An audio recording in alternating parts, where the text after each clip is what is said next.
Hey now. Hi, everybody. How are we doing? Welcome to our next streamers panel. I don't even know what number we're on anymore. They all start to blur.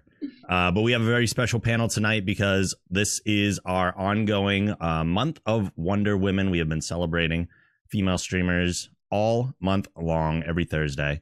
And this is our panel for this month as well. We've been doing panels once a month. They've been super great, super informative. And I wanted to have 4 streamers that I am fans of for sure on here to chat and talk all things streaming, amongst other things. So we have Simply Jackson, we have Daradef, and we have ClassiGetsSassi. And now everybody's favorite part, where I have you tell us a little bit about your stream. The part where everyone's like, cringe time. So I'll go right around. If you don't mind telling us a little bit about what you do here on Twitch, that would be super helpful for people who might be seeing you for the first time. Hopefully everybody's stopped by your channels before, but if not, this will be their introduction. So Leslie, please tell us a little bit about what you do. Hello. My name is Leslie, or Simply Jackson. This is, you say it's cringe stuff, but like I was talking about earlier, we totally talked about y'all when we weren't on camera. But when we were off camera, I was talking about how I was a part of a couple of tabletop campaigns. So I'm used to doing the same rinse and repeat like 3 times a week, where I'm like, hey guys, I'm Simply Jackson. I'm a creative and community-oriented broadcaster here on Twitch. I started out doing creative and now I do games and community stuff. Like, it's just the same old. It's a muscle reflex. Yeah, that's me. But yeah, I stream almost every night of the week at about 7 p.m. minus Tuesday and Thursday. I'm a part of 2 tabletop campaigns on the weekends. I have a cat who will be very loud. I have a dog that will be very loud. And it just makes me happy, honestly. So right, same. She's same. My life. Oh my god, she's so cute. And there's Doge. Yeah. I love that we just started and they show up. They're like, hey. They know we're on. They know. They want camera time. This is every stream. I'll be like, okay, good bit of snuggle time between them. And then I'm like, okay, I'm going to go stream, guys. But I live by myself, so I just don't talk to anybody when I'm at home except for them. So the moment I start talking to a wall, essentially, they're like, me, right? Oh, classic animals. Classic. And you'll see more of that over at Leslie's stream, so make sure you follow. Dara. Hi, I'm Daradef. You can just call me Dara. I'm also a variety streamer on Twitch. I sometimes do creative, but not so much right now. Usually creative, making costumes and props. That's usually happens more in the summertime. For winter, I hunker down, play a lot of video games, and it's a variety of things. PUBG. Not as much anymore. I used to do it all the time. Scary games, indies, anything that I enjoy. I just played Last of Us last night. I finished it off and it was amazing. No, I won't spoil. It was amazing. That's all. So yeah. I'll play it at some point. Yeah, you should. I recommend it to anybody if you can. PlayStation. Oh my God. I mean, it's a Naughty Dog game. It's so worth it. It took me like 40 hours, but I'm slow and it was on easy mode. It was worth it for the story. I struggled so much, but stick with it. It's amazing. Yeah, I stream, 6 days a week? 7 p.m.-ish Eastern Standard-ish. I always say ish because I never start on time. And throughout the entire evening, if you know. Yeah, 14 hours. I did an impromptu 24-hour stream last Friday. I said I'd never do a 24-hour stream again, and here we are. There you go. One. Oops. Yeah. ClassiGetsSassi. Hi. Hi. I'm ClassiGetsSassi. I'm also a variety streamer. I mostly play a lot of ARC. Recently I've been playing a lot of ARC, Darwin Project. Darwin's great. So good. I love it so much. So good. And I just got my first win last night. Yes. Yeah, so it was really fun. I also play some Fortnite and PUBG and all those kind of bigger titles, but those are the main 2 I'm playing right now, are ARC and Darwin Project. And I stream Sunday, Monday, Wednesday, Thursday, 8 p.m. to midnight Pacific time. So Classy carries me in Fortnite because she's way better than I am at it. I'm terrible. So garbage at it. The building is like, Yeah. That's the hardest part for anyone. Like when you're first starting in that game, it took me forever to even learn like the mediocre level of building I can do now. So tough learning curve, but it looks fun. Yeah. I came from the PvE side of it. I love the PvE side of the game, so I love the building, but I'm a nervous wreck in PvP. So you just see my camera shake the whole time. So bad. I like to joke because even when I play like Darwin Project, my mouth, like I like I'm just like, oh, my mouth is pulling and I look so stressed out and I get my focus face on. Like my chat loves to talk about my focus face because I'm like serious yeah serious gaming. Yeah. Awesome. Well, as we get started, I'd want to let chat know because they're watching as well that if they want to ask questions, they could submit throughout the panel. There's not a specific time that I'm going to take questions. I like to let them build up and get to them when I can. So we have a command for that in chat. If you put !question followed by the question that you'd like to ask our panelists, I will work in all the questions that I can. I do have questions of my own. So if they overlap, I might not ask your specific question if it overlaps with something I'm going to. But feel free to ask whatever you'd like, and I will get to them if I can. Sometimes I just get really greedy with my questions, and I have lots of things I like to ask, so I don't get to as many as I'd like. But one of the things that I wanted to focus on during this panel, because it is our month of Wonder Women, is some of the things that perhaps you have to deal with as a female streamer that maybe guys don't have to deal with or just don't have to deal with as much. Because I know being in the chat, obviously I'm never going to be able to relate to everything that a female streamer has to deal with in comparison because I'm just not a female, so it just doesn't happen to me. But being in a female streamer's chat versus being in a male streamer's chat, I have noticed for the most part a lot of differences between that. What are your experiences with that, kind of seeing both sides of things? I can start with that, I guess. Absolutely. Go right ahead. Yeah. So, I mean, you get a lot of degrading comments, every now and then. I get at least once a stream, shake your tits, and whatever. I've gotten requests for pictures of my feet. I've gotten all kinds of I'll never understand. Yeah. Right. Hey, no kink shame. No kink shame. But it's just like you got to stay classy. And on brand. And just kind of tell them, be very direct and just sorry, but no, and just be very clear that that's not okay. That's not okay behavior. Mm-hmm. And I also, in the gaming world too, you get a lot of, it's a girl, kill the girl. Or they just don't want to play with you, or, they think that you're less than, when actually science kind of says differently. But anyway, I still can't believe that's the perception of gamers, is they'll hear like a female voice in chat and be like, oh, you're automatically terrible, or get out of here, we don't want girls playing. I'm like, please go back to the kitchen. How many times? Do you know how badly I wanted girls to play video games with me growing up? All of them. Come on, please. Why would we fight this at all, ever? Right? Yeah. It's funny that you... Oh, sorry. Go ahead. No, you. I was just going to say it's funny that you mentioned that because a younger person came into my stream the other night and was like, none of the girls at school talk to the boys if they don't play Fortnite. And I was just like, what? Yeah, like, oh, I'm old, because that would have never been a thing when I was in school. So that's interesting how that's changed a little bit. Maybe the younger generation is more accepting of women in gaming, right? So I think more accepting of gaming in general, but as well as women. Yeah, for sure. I think I was just blown away when they said that. Yeah, I was afraid to tell people that, in 7th grade, my best friend was Donkey Kong Country. Like, I looked forward to going home and playing Donkey Kong Country every day. Yeah. But yeah, I get the same thing though. I have to hats off. I have an incredible mod team who most of the time I'm totally entranced with the game. And by the time I actually get to sever that tie and come back to chat, they have nixed anything that has been said.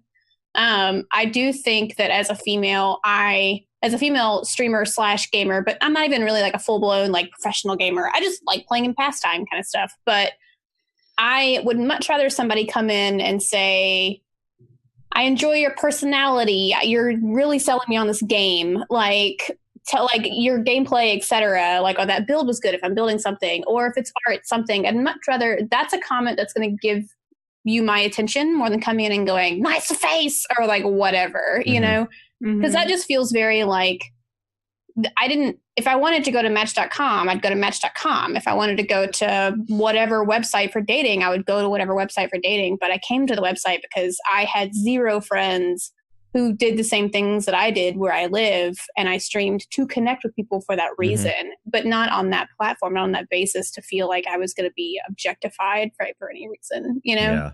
Yeah. So like I get so many people who come in and like make fun of me for my gameplay. That's really fun. I'd be like, that's fair. It takes me a little bit to come down to classy because I kind of like I bite a little back before I'm like, all right, see you later, man. Like, but, it really depends on my mood if I'm going to be sassy, though. Let's be real. For me, I find that I'm actually a little bit more lenient than other streamers, and my mods know that, so they're not too quick to ban because. I don't know. I've been on the internet for so long. I've been a cosplayer in the public eye for so long that it takes so much to bother me, to hurt me. Like, I don't think anything anyone said yet on Twitch has bothered me at all. So my mods will know if it's like really extreme, they'll get rid of them. But if it's like kind of whatever, then I always like clap back and I like turn it into a joke. I try to take it kind of lightly. I just make it comedy. And like, I mean, one time, this wasn't on stream, but this is something that I do plan on doing. My mods are actually copy pasting into our mod channel in Discord, like anything that people say that's mean but kind of funny, because I'm going to actually make a YouTube video and read out all of the comments, which like I've a mean done. tweets type idea. Yeah, exactly like that. That's good. I like that. Yeah, and I find I like really want to let people know, like if they are streamers and stuff like that does kind of bother them, to just never take it personally. These people just need love. Like they obviously don't have love in their life, and just like feel sorry for them. Don't like be mad at them. Just kind of feel sorry for them and just try to take it really lightly. Turn it into a joke if you can. My thing though is like, I wonder if I let it stay for too long, if I'm turning off the other viewers that are in my chat, like, oh, this is kind of toxic, like maybe they'll leave. So I have been struggling with that a little bit. But really find like a cutoff point, be able to, play around for a minute, but then be able to be like, okay, we've had this moment. Like now you need to choose if you want to be a viewer and hang out with everybody else or not. And what's crazy is there has been a number of people will stay that have done that. And then they're like, oh, I kind of like fit in here. They didn't immediately ban me. And then they end up being nicer. Turn around. They're like, hey, wait. And that has happened like off a lot. I got a 4chan raid one time, and I addressed them as if I was like, because I think it was during the Bernie Sanders election, and they all came in and had some like ridiculous hashtag raid from 4chan, and like they were coming in to upset me, and it was one of those things that I was like, yeah, Bernie, wow, like the whole time was having a great time and like cutting up with them, and I had a good percentage of them stick around just because it was not me like table flipping for the Twitch fails YouTube, Yeah. Well, and I think in a lot of ways, us being females in the gaming world, we've had to harden up. I mean, you have to have thick skin, because you do get all those people that are like, oh, you suck, you're terrible, you're horrible, you're a girl, you don't know how to play games. And so you just get really used to those comments in a way. And I know that's a horrible way to put it, but it really does strengthen your ability to deflect it and not let it get under your skin. Yeah. So. Did you guys ever feel like you had to not speak? Like did you ever play a game that you felt like you just never wanted to open your mic because you knew they were going to find out you're a girl? All the time, dude. I can't, like, it was more an MMO world for me, but like, I was just like genderless. In PUBG lobby, every time I try to like do the lowest voice I can or like change my voice so that you don't know what I am, because PUBG is brutal for that, especially. I just I'm not even in PUBG general anymore, because I'm just like, it's so toxic. That's something I definitely take for granted. I also troll back, right? Like I've never had to consider whether or not I have my mic on. I mean, I know there's a lot of like stuff that I'll play and never have my mic on just because people are toxic in general in games, especially those kind of games. But to have that like extra level, I've never had to deal with, so I can't even imagine. Yeah, it's pretty brutal still. Yeah. You've come a long way, but it's still brutal. Yeah. One of the things that I see a lot in chat, it's not necessarily like bad. So like we all kind of know the behaviors that are just blatantly offensive and the things you shouldn't do. But there are kinds of comments that people make that they think are kind or are complimentary, and yet you frame and like, well, they wouldn't say this if I wasn't a female streamer. Like, even though they're trying to be nice, I kind of wish they wouldn't go here. Mm-hmm. What kind of comments kind of fit into those categories for you? Things that like viewers should probably know. You better just like leave this alone in general. I think for me, it's, wow, you're so gorgeous. Would you ever date a viewer? And like, that's nice, you know, in a way. Mm-hmm. But in another way, it's like, okay, again, like Simply Jackson said, this is not Match.com. This is me. This is my business, you know? And it's like, would you come to my big girl job and try and hit on me too? I mean, you wouldn't. Like, I can almost guarantee 99% of the time, those guys are not going to be coming up to my desk and being like, wow, you're gorgeous. Can I take you out? Right. You know? So it's just kind of that they get a little bit, for lack of a better term, a little ballsy because they're behind a computer screen, mm-hmm. you know? Mm-hmm. So, I feel like there's like this mixed feeling. I think there's a point at which it's too much. Like, mm-hmm. Somebody will come in and go, like, you have your makeup's very nice today, or your hair looks nice. Like, that's cool. I mean, that's something that I would say to somebody in the line of the grocery store. Also, I'm really sorry for my dog chasing my cat right now. I can't help it. Like, I compliment people all the time. I'm of the mindset that like the more positivity I can put into this world, even to just complete strangers, maybe it'll carry out almost a pay it forward sort of thing. Like, maybe they'll feel better about whatever. So, like, if I see a girl who has a cute skirt at the grocery store, I'll say you have a cute skirt. Or if a guy obviously has, like, put effort into, like, how he has trimmed his beard, I'm like, man, the beard's great, or whatever. Right. Yeah. But there's a difference between that and involving anything that's objectification or sexuality based. Like, that's where it's too much. If it's not something that you would say to your own, like, brother or sister mm-hmm. as a compliment, then it's not something that you should say to a streamer. Mm-hmm. So, like, if you want to tell your sister, oh, you have great hair today, sister, that's not something that would be weird. But if you said something about her physicality that would be obviously a problem, then that's what you shouldn't say to your streamer friends. Yeah. Don't do that. No, exactly.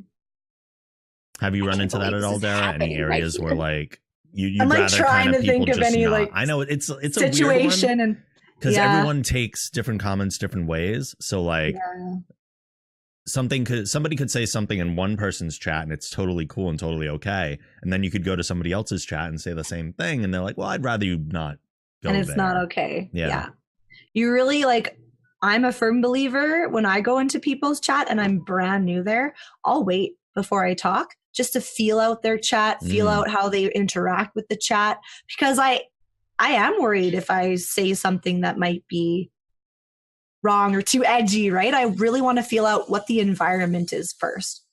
So I would encourage anybody to do that when you go into new channels. Yeah. I've had people ask too, like, I hope you don't mind if I say this, but XYZ. Yeah. And my response would be something like, I appreciate the preface of, I hope you don't mind me saying this. However, I prefer if that's not, you know, whatever. There's some level of, it's not in your chat rules, so I don't know. So I'm going to approach this delicately. If it's not cool, whatever. But the ones who just come in and go, you are blah, blah, blah, XYZ, Pornhub, etc., then no, thanks, bye. Yeah. Bye. Those are blatantly offensive things. Yeah. I'm wondering if, and this isn't necessarily streaming related, but definitely gaming related. I'm wondering if the shift towards diversity is something that you pay like very specific attention to. Not only just towards like having more female protagonists, but also different races coming up and getting like leading roles and stuff like that. Have you noticed a shift in gaming to where you're now seeing more female characters and more games? Not necessarily like, I'm not going to call them girl games, because I don't think there are boy games and girl games. I've never had that perception. But things that are maybe geared towards a female audience because of the type of characters or the type of stories that they tell. I think so. I mean, you've noticed, I'm sure, that Steam now has a female protagonist kind of tag to some of their games. Like for Hellblade, take, for instance, that game, not at all, I would say like a female game or whatever the stereotypical girl game would be, right? But it's very much a female protagonist, powerful character. So I think you definitely have seen a shift just alone in those kind of tags that you see in games. Yeah. I think in overall diversity, it's making you more aware too. Because, like, for instance, I really appreciate the level of diversity in characters that Fortnite even has. If you play their PvE, the characters they have that you can play are just all over the place, and I love it. But a game like Vermintide, which I love, and I play a lot of it, does not.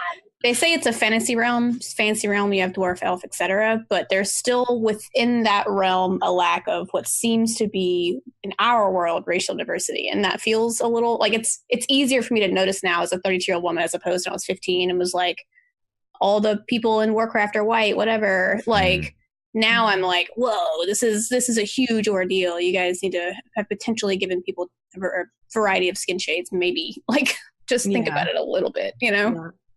It's actually funny you bring up Fortnite because I was thinking about that, like how they could improve that a little bit even more, like go a little further, is each skin have both a female and male option choice. Because sometimes there's just really cool male skins and I'm like, I wish it was female, because I always play female characters if I have the choice. I just prefer being a female toon. So for me, it's like, oh, this skin would be so cool if it was just female. And now they're starting to like, then the next day put it out as a female toon. But yeah, I would like to see a bit more diversity in that a little bit. So you have a choice, because I don't know if I should mention this, but when Twitch put out their skins recently, they were both male characters. And I was like, okay, that's cool. They're really neat, but there's no female option, and that kind of stuff. What is this for? The Twitch Prime. Oh, Fortnite. okay. Yeah. Okay, gotcha. Yeah. So I was kind of like, okay. I mean, I like the glider, I guess, but I really wanted to see a Twitch female character for sure. Yeah, there is still a long way, but we are definitely pushing toward more diversity. And I mean, even in like Marvel, like Thor being a female. Right? I remember that like backlash that had. People lost it with that. So you know that there's still like, we're still fighting.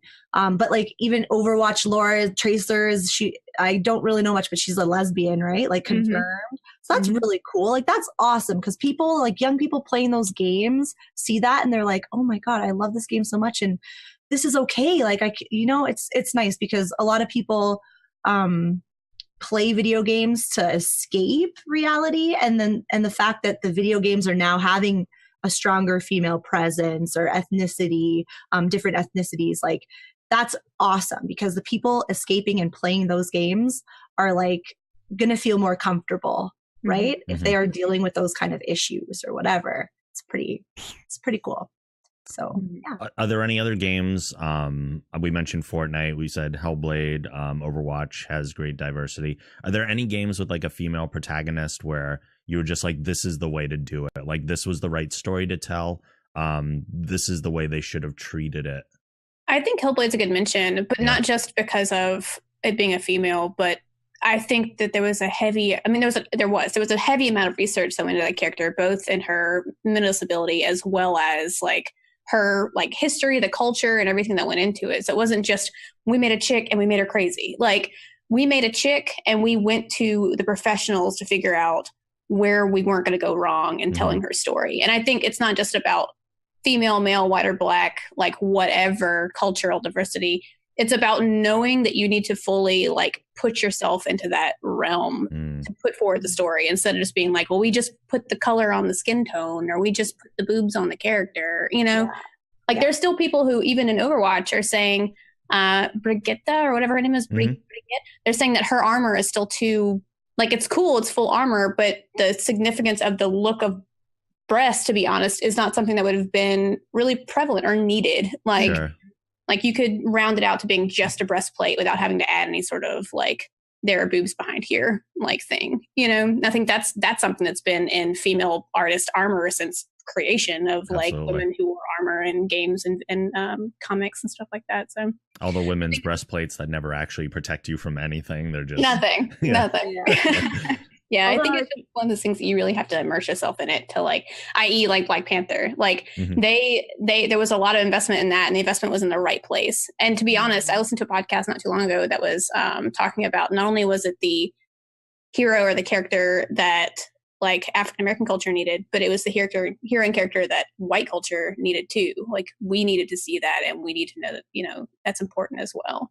So I think that's as well on the male to female scale in gaming, like something like that's that heavily invested into in research, and males find it just as thrilling is something that we need as women, but they need just as much too. Yeah. Sorry, I just took off.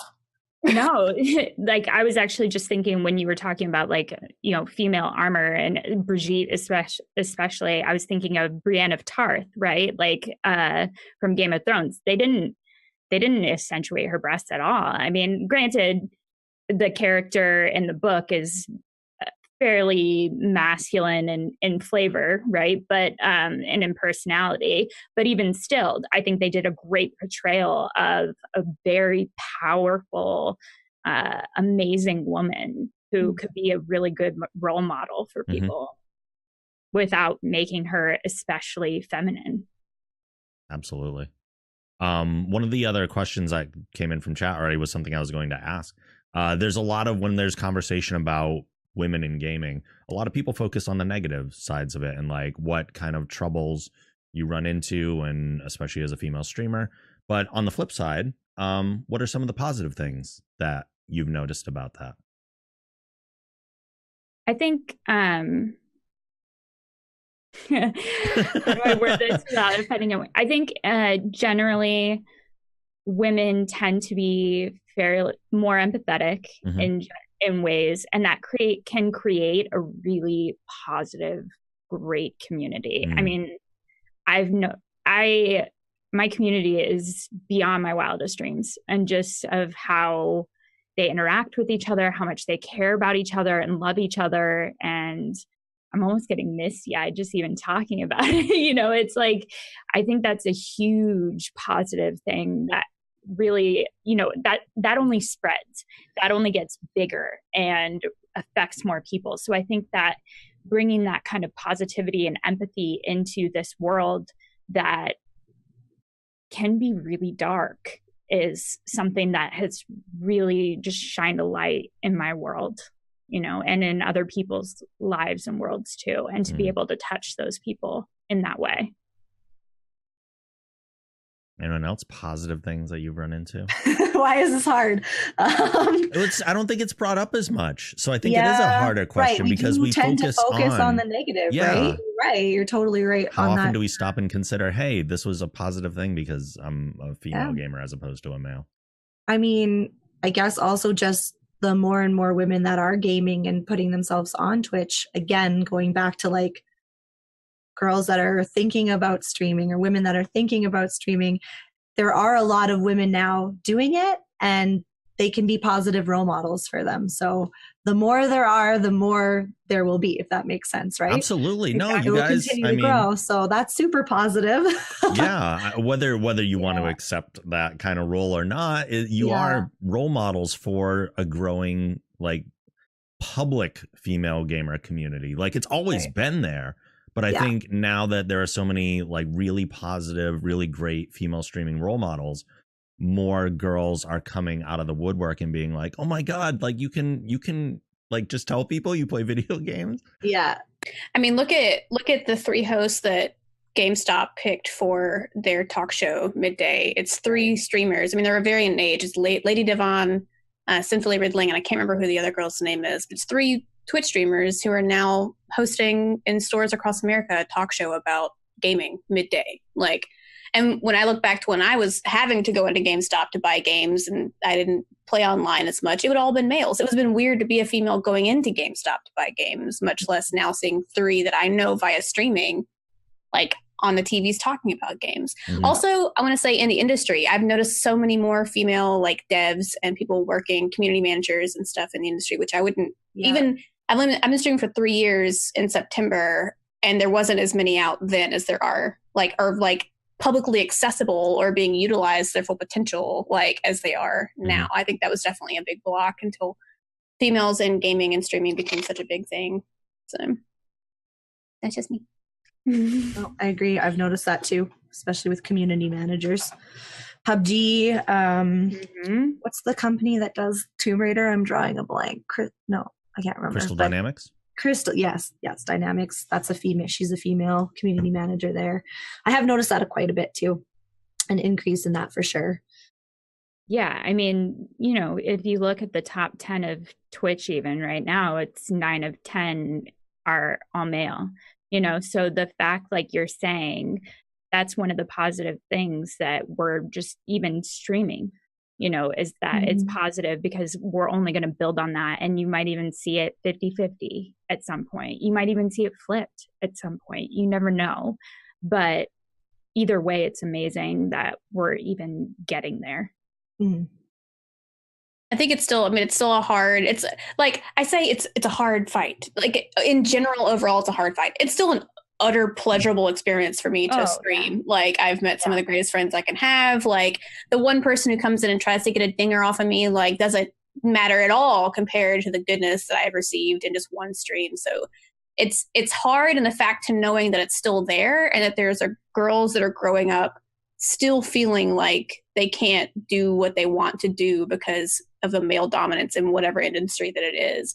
Yeah. But like I even know women who were streaming and using face cameras and felt like they had to turn it off because it was awful, or stop streaming because it was so awful. And these are women who are my age, and like there's still people out there who are making that a negative experience. But the more that, you know, we have fun and show that we're going to have fun and not let the like haters get to us, then like keep doing it. And I think that being an influence is such a, like, it's hard and it's delicate because you can have bad days and it can reflect as well on people. And I even said things on stream recently that was like 13-year-old no filter me would say, and I was like, look, hold up, we need to talk about this. Sorry guys, publicly sorry. Like sometimes you just get the moment you say things but you shouldn't. And we're only human, you know. Right? We're only human. So you have to like be aware that you are being influenced, both in the positive and sometimes in the negative that you have to own up to. But it's good that you're doing that because that's an open door, even if it's a tightly cracked open door to somebody who might feel like they could have done it before. So I feel like every time I say something, I have to go, I'm sorry. I just want to listen. I don't want to have to. Another one of our questions from chat is, do you believe that creators should have to compromise their creative vision to adhere to the expectations of diversity and inclusiveness? Do you think that, I think the better way to frame that is, do you think that someone should sacrifice their story or make a change just for the sake of? I assume that's kind of what that's pointing towards. That was Organix's question, right? It was.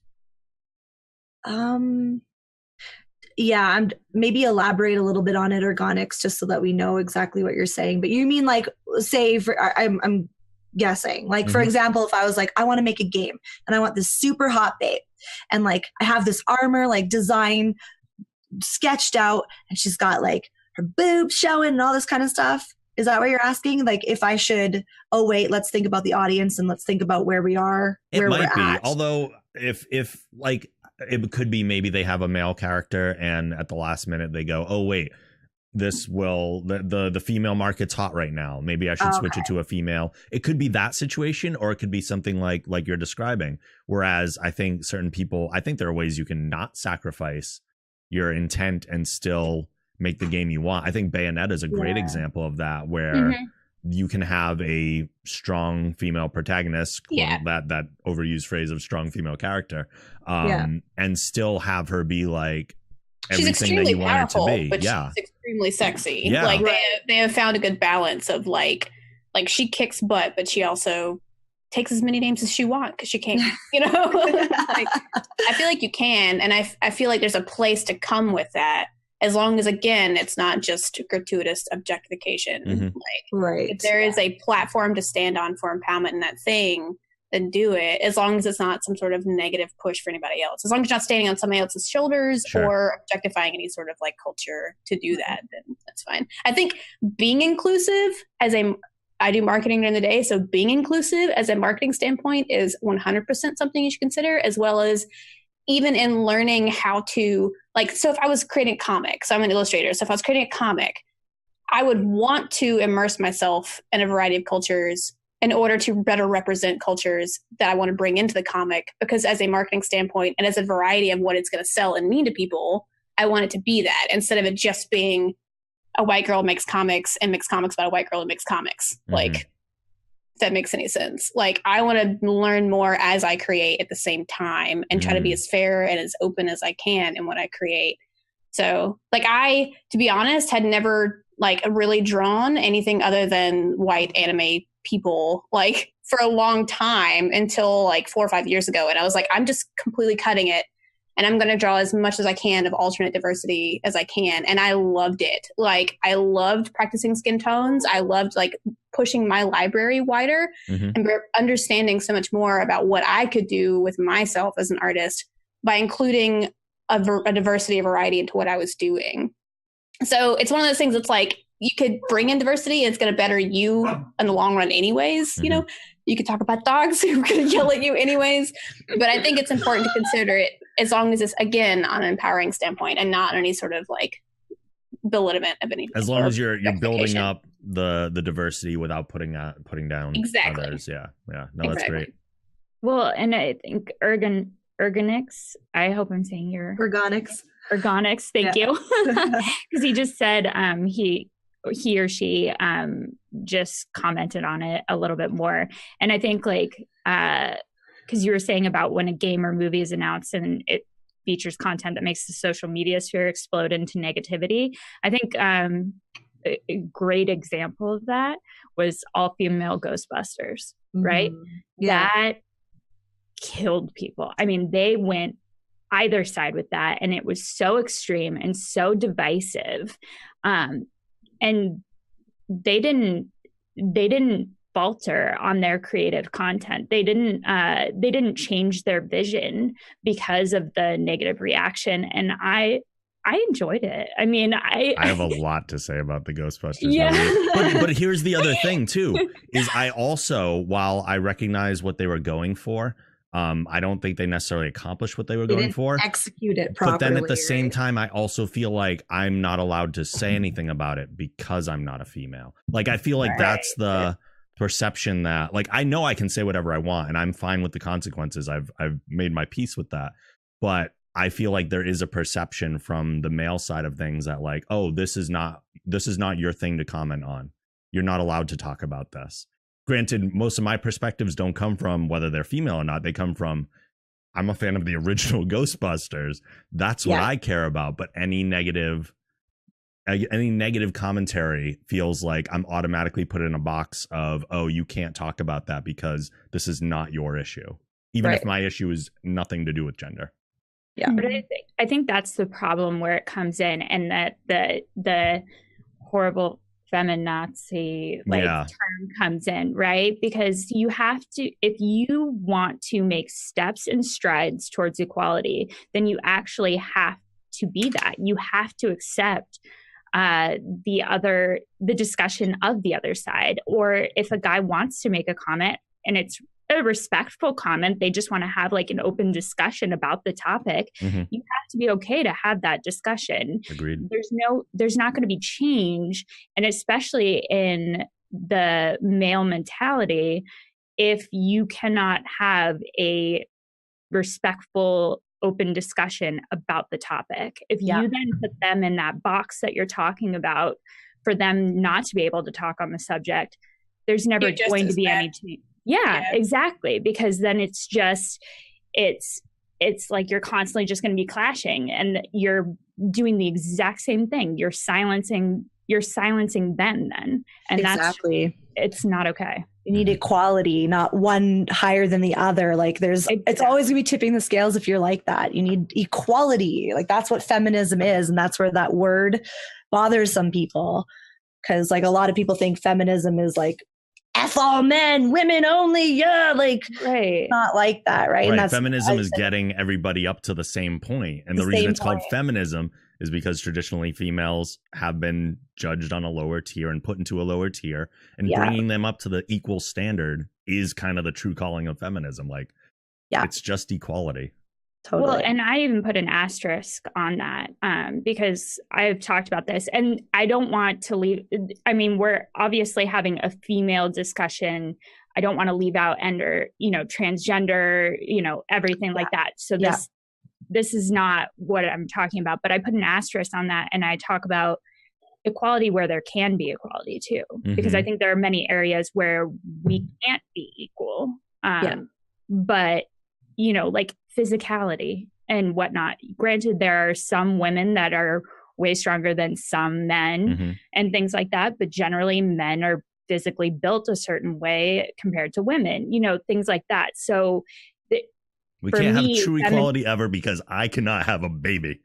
Right, exactly. No matter how hard I try, I'm not bearing children.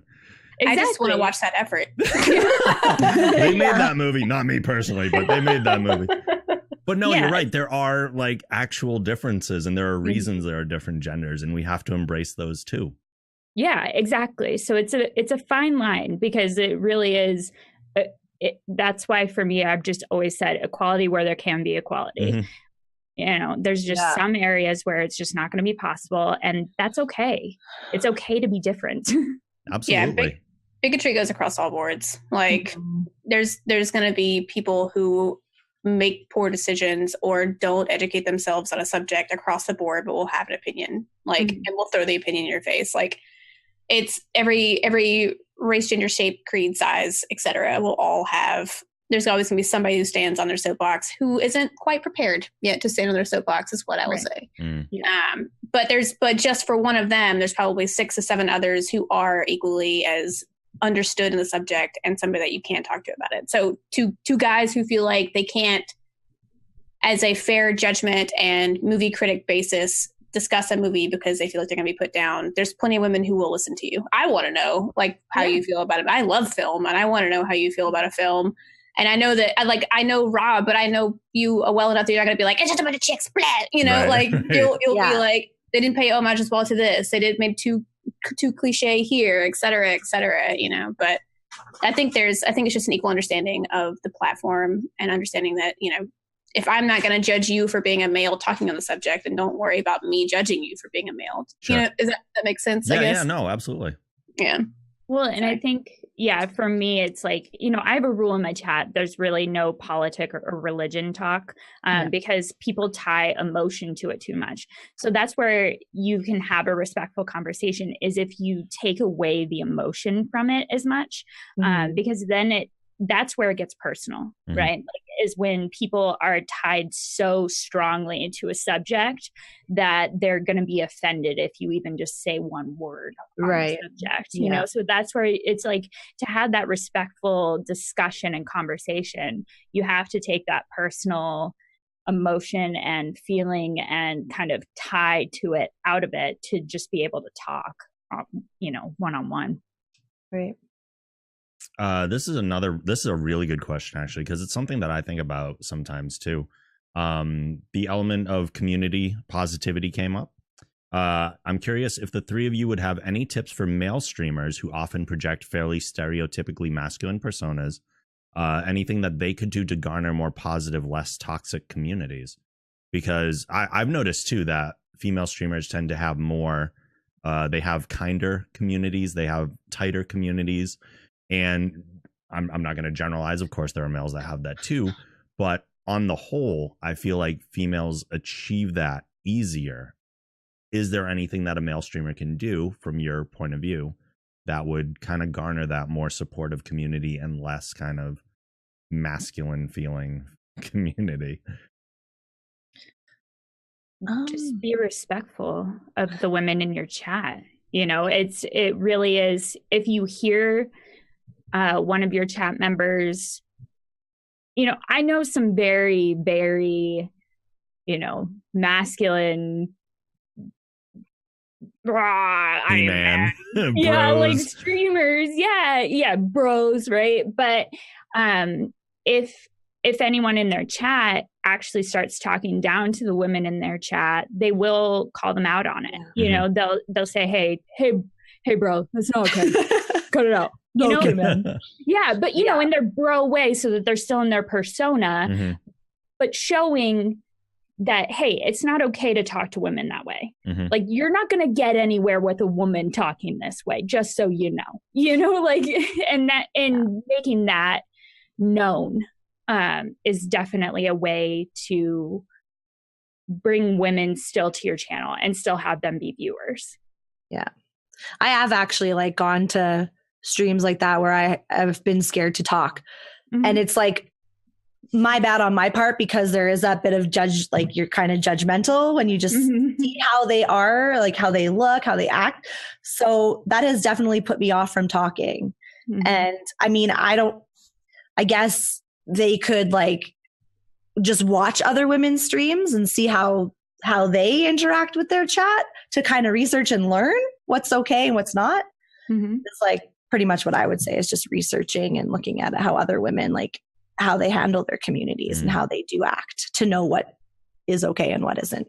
I feel like the unfortunate thing to be said here is most people who, both sides of the fence, most people who garnish a community to being a negative community are not interested in changing the view, unless something very intense or tragic or something happens in their life to be that much of a chemical change in their chemistry.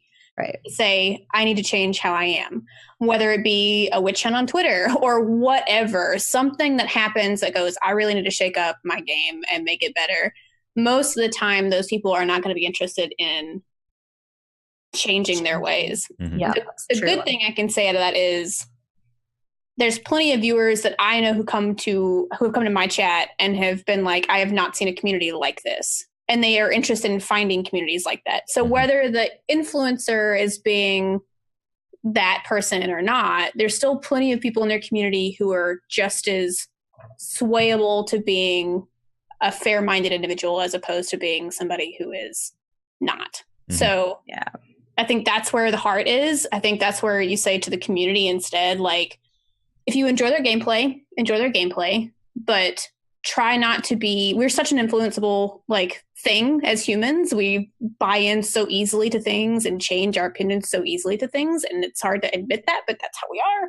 But like, they can easily be shown a better side of things. And that is going to release so many more endorphins about things instead of just aggression. People are going to want more endorphins and they're going to want negative aggressions and stuff. So it's like showing them the betterment of sides, then that's fine. Or like open your community up to people like that who want to see change, but like, unfortunately, don't expect a quick out of heart change out of anybody who's pushing that negativity. True. I think it's completely achievable as a male to have I mean, I feel like I have a very positive community. I am not a bro by any stretch. But it's also, I feel it's also because not only like you treat people with compassion instead of aggression, but it's also in a way the people you surround yourself with. Like no streamer, I mean, some people just want to go with their own and that's fine, but none of us like to be isolated as streamers, I don't think. So if you surround yourself with the right people that have those strong communities, that have those kind of positive things, it all kind of bleeds together. Like we all have our own communities, but we also kind of have this mass community that all bleeds together. So if you are surrounding yourself and associating yourself with the right people, that kind of happens naturally. Well, and I think that be the person that you want to have in your chat. Yes. A chat is a direct reflection of the streamer. Absolutely. And so if you want someone who is respectful and who treats people just across the board well, be that person on stream. You know, that it will be a reflection in your chat. You set the tone and environment like 100%. 100%. And to touch on your cross community thing, Rob, I feel like the same people who want a open and loving environment in their channel also really want to support other streamers who are doing the same thing. So I think that's where the community crossover happens. It's like I watched Pumpkinberry and I knew that she was an incredible person, and I was like, that's why I like rated her. I wanted people to know about her. I promote her channel, like I retweet her, and that's where it's like, be careful about who you're promoting as well, because you never know. People used to random raid, and they would random raid into somebody who was a complete and total jerk, and it was like random raid. That scares me.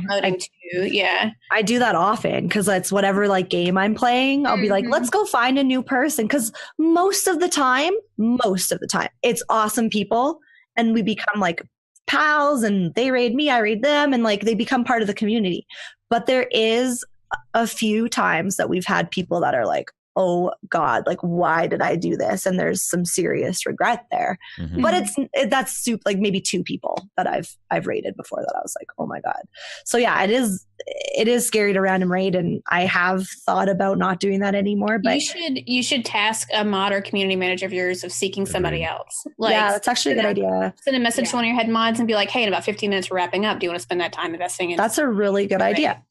That's exactly. I already made a full page.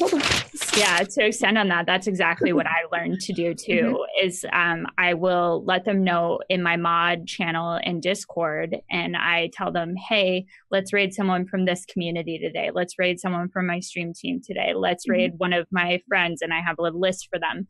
You know, or hey, I'm playing this game. Let's find a streamer, you know, that we want to stream from that game, you know. So I let them know beforehand, even before I start stream, like what group we're gonna be hosting from, and then they go out and check them out and make sure that they're also going to be streaming for a good enough time after as well, because that's so funny when you raid somebody, you're like, oh, you're ending too. Well, that's fun. Yeah, right. Let's go on a raid together. Yeah. I love that. I fortunately have a chill enough job that I can watch a lot of Twitch when I'm at work, not constantly, but pretty passively. And people used to make fun of me because my follower count was almost just as high as my like following count, because I am just as equally a viewer as Twitch as I am a streamer on Twitch.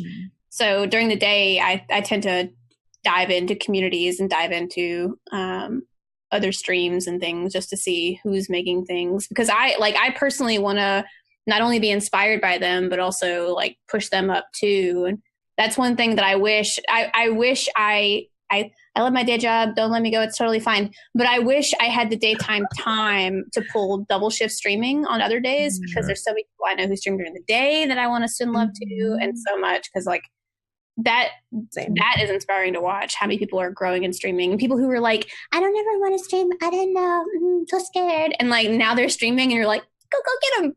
It's so much fun.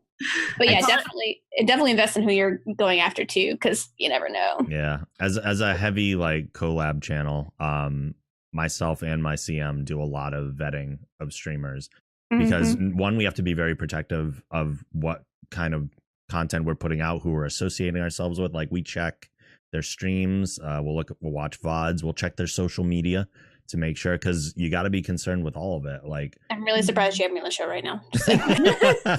Stop it. Same. Stop.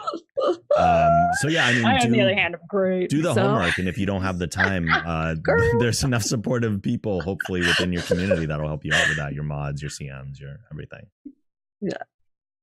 I think that's a good kind of place to start shifting our focus, because we've talked a lot about being a female streamer, but I never want to put people in that box either. You guys are just people too, so I want to address the more kind of general things that you have to do as streamers.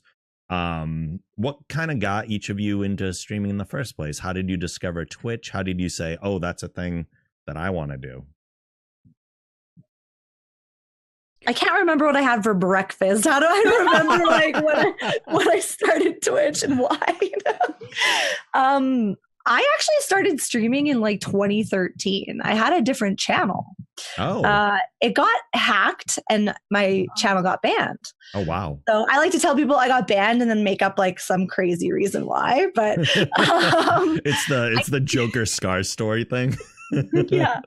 I like legitimately, I wish I could remember why or how, like who got me into it, how I discovered Twitch. I legit can't remember, but I was playing, I think, Counter-Strike at the time, and I was super still into Counter-Strike. So I wish I could remember how, but I was like, this would be cool if I could like make a job of this. Because I've always, since I started gaming, like years ago, I'd always been like, how can I profit off of doing something that I'm passionate about?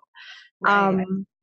And I was part of a community called, maybe it was from Pure Ownage. Okay. So I was part of a community called Rafflemeo Productions. Like since 2004, they had been doing like gaming mockumentary videos. Okay. And I think they started streaming, and I ended up, because I was a forum manager for them back when forums were a thing. Forums are great. That was a long time ago. Discord. Now we have Discord, exactly. You had an animated GIF in your signature. That's what I need to know. Yeah, it did. It was Miss Marvel or something. Oh my goodness. Femme Fatale on it. Yeah, I actually did, because my name was Femme Fatale then. Anyway, where was I going with that? Yeah, so they started streaming, and I actually, when I was in university, I had to do an internship, and I asked them if I could be their like community manager when they stream. And so I actually was a community manager for them. And I think it's all coming back. They inspired me, because they've inspired me to like, they're the reason I'm on Twitch. They're the reason I play video games. So it was all them. I owe them a lot for where I am now. So that's my kind of story. I became a community manager for them, and then decided to stream myself because it looked really fun what they were doing. They had so much fun. The way they brought the community together, even long after they stopped making their videos, they still would stream. And it was amazing to see how like strong the community was, and how their viewers were still there with them years after they stopped making the videos. So I've always, like, I even made a club in university called Club Nerd because of them, because I was like, I love the community. I love bringing gamers together and like being able to share that passion with people. So, the profit side too, I'm not going to lie. Like it's awesome. If you can make money off of it as well, great. So yeah, both of those things together is the reason why I wanted to do it, and just have fun, like playing video games and sharing it with people. That was long-winded. I'll do the Jackson. No, I was into the whole story, honestly. Yeah. Anyone else? So I actually heard about streaming.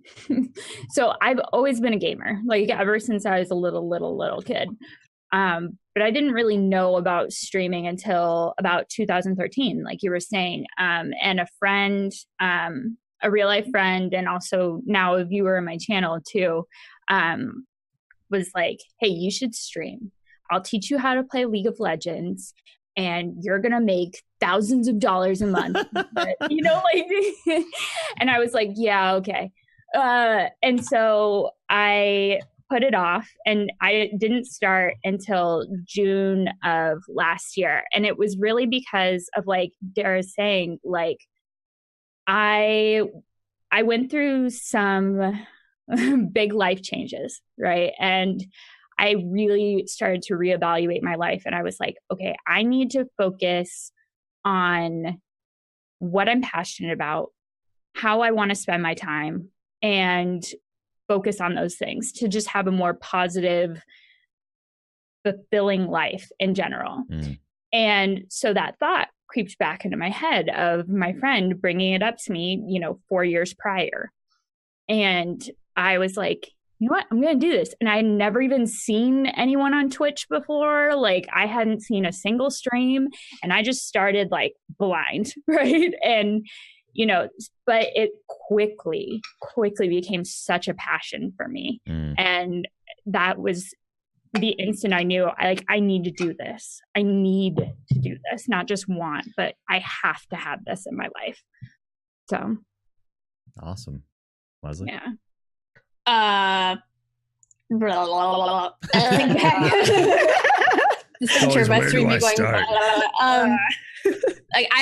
was a gamer my whole life too, so I feel you on that vein of like doing it and loving it and then putting it aside because real life and adulting and whatever you're told is like not like is cool for your adult life as opposed to not cool for your adult life. So I quit playing games. I played games through college, a big MMO addict, so that was easy. And ended up in a relationship. He's a very nice guy. Let's not be anything mean about him. We're friends right now, but ended up in a relationship with a guy who pretty much, I will say, did not encourage video gaming or anything of that nature for about 3.5 years. And so I didn't play any games. I just felt like, okay, I just need to like set this aside, like do my grown up thing, be in this adult relationship and like work my job and whatever. And then it's funny because you think it's just a passion, but it's actually like an integral part of you. Because over the 3 years of that relationship ended up me being like, I can't stand not doing this. I can't stand not playing games. I am not who I need to be, you know? So it, of course, wore down our relationship. We broke up, whatever, blah, blah, blah. Sob story over. I realized after that breakup that I did not have friends who enjoyed that thing, whether it be comic books or games or tabletop or whatever. I didn't have that. So I had plenty of friends who were great and wonderful people, but they didn't share the I would go to them and be like, have you guys seen this new game? And they're just like, okay, like, sure. And I live right in the smack dab middle of Mississippi. So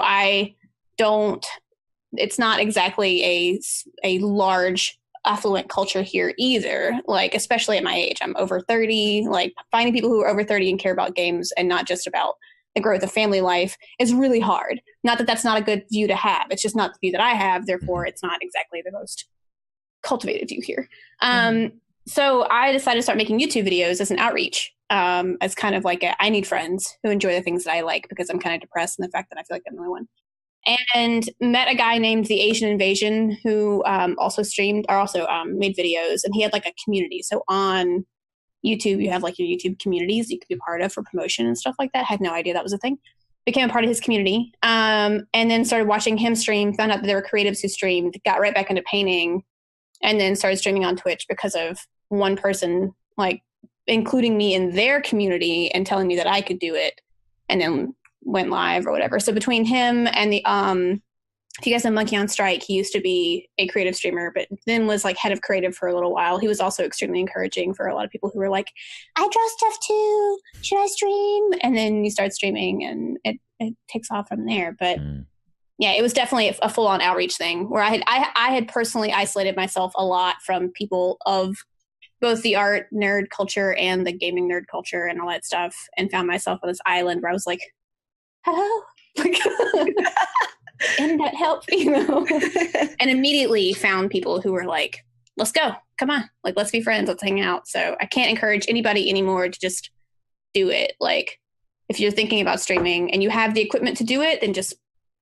turn on the camera and do it, because you most likely, I cannot say you will not regret it, but you most likely will not regret it. You most likely will have the time of your life meeting friends and hanging out and doing it. So It's interesting how often I hear from people when it comes to like why they started streaming that so many are like, I stepped away from gaming because I thought that was the adult thing to do. I thought video games were not for adults to be playing, because looking at the generation above us, I mean, that's kind of their viewpoint, and that's what they instilled in us. They're like, yeah, it's great when you're a kid, and even then you shouldn't spend too much time doing it. But then as you get older, like, those childish things need to be put aside, and we all come back as like almost a justification of like, well, to anybody else, like, I'm gonna game one way or the other, but now I can justify it as like, I'm working too, so get off my back.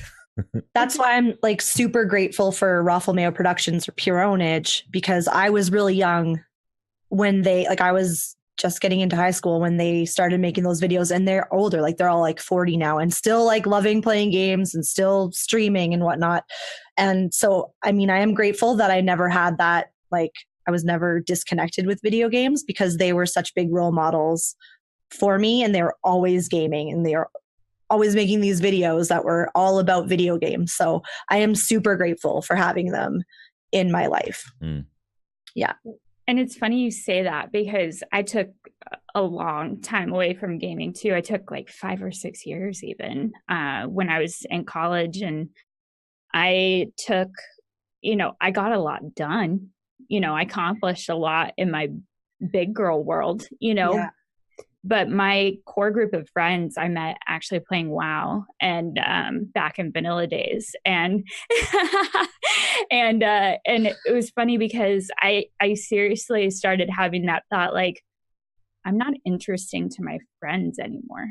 You know, like I can't relate to them anymore. Right. And I hate that. Like I need to like fly my nerd flag, you know, like and so that's kind of why I went back to it. And luckily enough, I was with someone at the time who was into gaming, and I was like, okay, I can get back into this now. And, you know, it's okay. And I can still be accomplished and do this at the same time and have that balance. Yeah, for sure. Are there any, considering like thinking about when you first started and all the time you've been on Twitch, are there any things that you've gained from Twitch personally that you never thought you would, or any opportunities that have kind of the doors have opened that you would have never considered and it's a result of streaming? Definitely even a thicker hide. Yeah. Right? You become internet warriors when you stream and you put yourself out there. You have your face out there to many people that come into your stream every day. And like we've said, there are trolls that say things that is just like when a 16-year-old self on the Pure Ownage forums would have been like, yeah, I got to reply to this troll. Like I'll freak out. And now it's like, it's just water off my back, you know. It's so 100% for me, the thickest skin possible. I rarely let anything get to me, and that I owe that to Twitch for sure.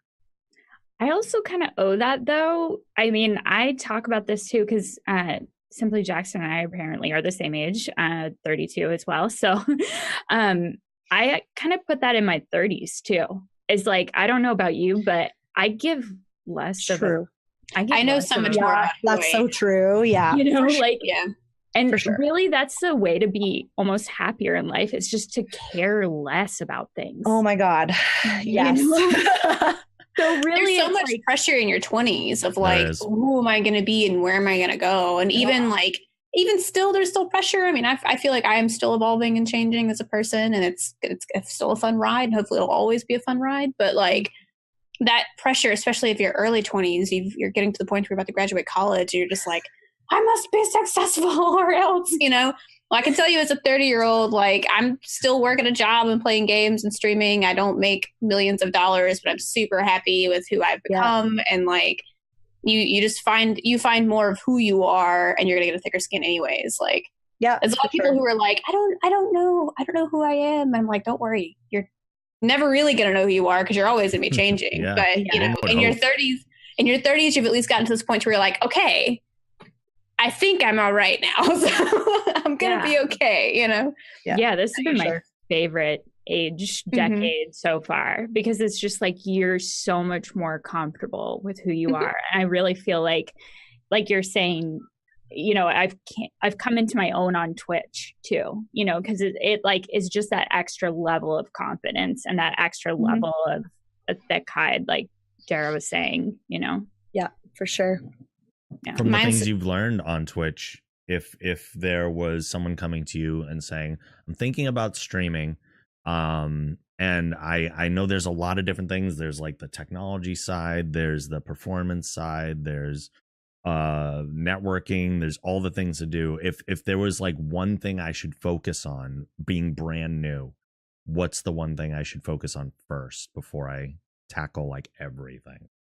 Community, but I'll always say community. Yeah, that's yeah. I mean, whether you turn the camera on, no matter what time of the day, no matter what mood you're in, no matter what game you play, no matter what, the people who view you are always going to end up being what makes your channel. Like, if you don't treat them well, you're not going to go well. So that's, if you have one viewer who's just a lurker, make them super welcome and have a great time with that. Because like otherwise that person's gonna be like, bye. Yeah. So my biggest, sorry, go ahead. No, you're fine. That's just me. But I'm a community-based streamer. So, and I was seeking out a community when I came to Twitch. So that's just my core. But there's so much more. what was I going to say now? Oh yeah. So my biggest thing I would say is you're going to start out likely having no one watching, or one or two that might not talk, like Jackson was saying, but talk like you're talking to yourself in your head. Just keep talking, because when somebody goes into a stream and you're super quiet and you're just playing your game and you're not saying anything, it's going to be hard for them to like strike up a conversation. It might seem silly if you're just like talking to yourself, nobody's in chat, but it will help you so much. Yeah, it's true. How many silent TV shows do we watch? Yeah, exactly. Yeah. So just chatting as if you're talking to yourself, whether it's commenting on, oh, my character looks so cool, I love what I like, or how I made their hair, or whatever, anything at all. Just have a conversation as if 700 people are watching you, right? I say that all the time. Yeah, and then this is like something that I've had to deal with a lot lately. I mentioned it on Twitter the other day that I've stopped completely looking at my viewer number because it stresses me the F out. And like, ask yourself why you're doing it in the first place. Why are you streaming? Ask yourself that. But I think the biggest thing is don't get fixated on how many people are watching. Don't even look at your number. Like, if you're doing it for fun, do it for fun. Don't worry about it. It will come in time. It can take a long time. Like, we've been doing this for a while now, and some nights I don't have a lot of people watching. Other nights I have a ton. Like, it's very, you can't get fixated too much because it will fluctuate. So the moment you make anybody feel not as quantified because you're not, like, if you make 5 viewers feel like they're not worth it because they're not 30, then you don't deserve the 5 viewers you have, because those people who are taking their time out just to chill with you and hang out, you know? Yeah. And I have my nights where it does get to me and I can't help it. And I'm like bitter, and I have to step back and I won't stream for a couple days because I'm like, Dara, you're being an asshole. Like, stop. And you really don't, there's so much ebb and flow of Twitch. Like, there's so much that happens, whether it's just a poor marketing season, whether it's a poor game launch month, like whatever. There's so much that keeps people from being able to watch right now. Like, March is a terrible month for numbers because it's tax season. Everybody's stressing out. Like, there's like one good game launch at the moment. Like, there's finals for school. Like, you had your 1 week of spring break where people might have been watching, but they're probably playing games anyways, not watching. So it's like, you really have to just not. It's not you. Most of the time, it's not going to be you. So don't let it affect you like that. Yeah. That was a big struggle of mine for a long time, because I was just like, why? What's wrong with me? Yeah. So I still had those moments. I don't know. I definitely do. But you really have to like talk yourself out of it, because it's not like it. Your content quality is still going to be what you make it, not the viewer count that's going to make the content be good. If that makes any sense. So yeah, and people do watch VODs. They do watch VODs. Yeah, no, they do. And I think one of the best, like Dara was saying, I actually watched a video of Shady Lady did of when you first start streaming. And she was like, you have to grab them in the first 15 seconds. That's how you get a viewer. And so a good tip that she gave actually in that was narrate your car rides or your travel rides so that you're alone. I talk to myself all the time, which is why I knew I was like, I'll be all right with this. Right, exactly. It's like you have to get really comfortable talking to no one and to just stick with it. And I also think to add on to every great bit of advice that these ladies have, don't overwhelm yourself in the beginning. Set clear, concise goals that you want to accomplish. And when I first started, I didn't do every social media platform. I didn't do YouTube on top of it. I slowly have integrated those things into my repertoire, because I was like, okay, I'm going to get really good at Twitter and I'm going to get really good at Twitch. And then after that, I'm like, okay, now this year, my focus is adding Instagram, adding YouTube. And so like slowly integrating those things, because if you try to be good at every single platform, you're setting yourself up for failure.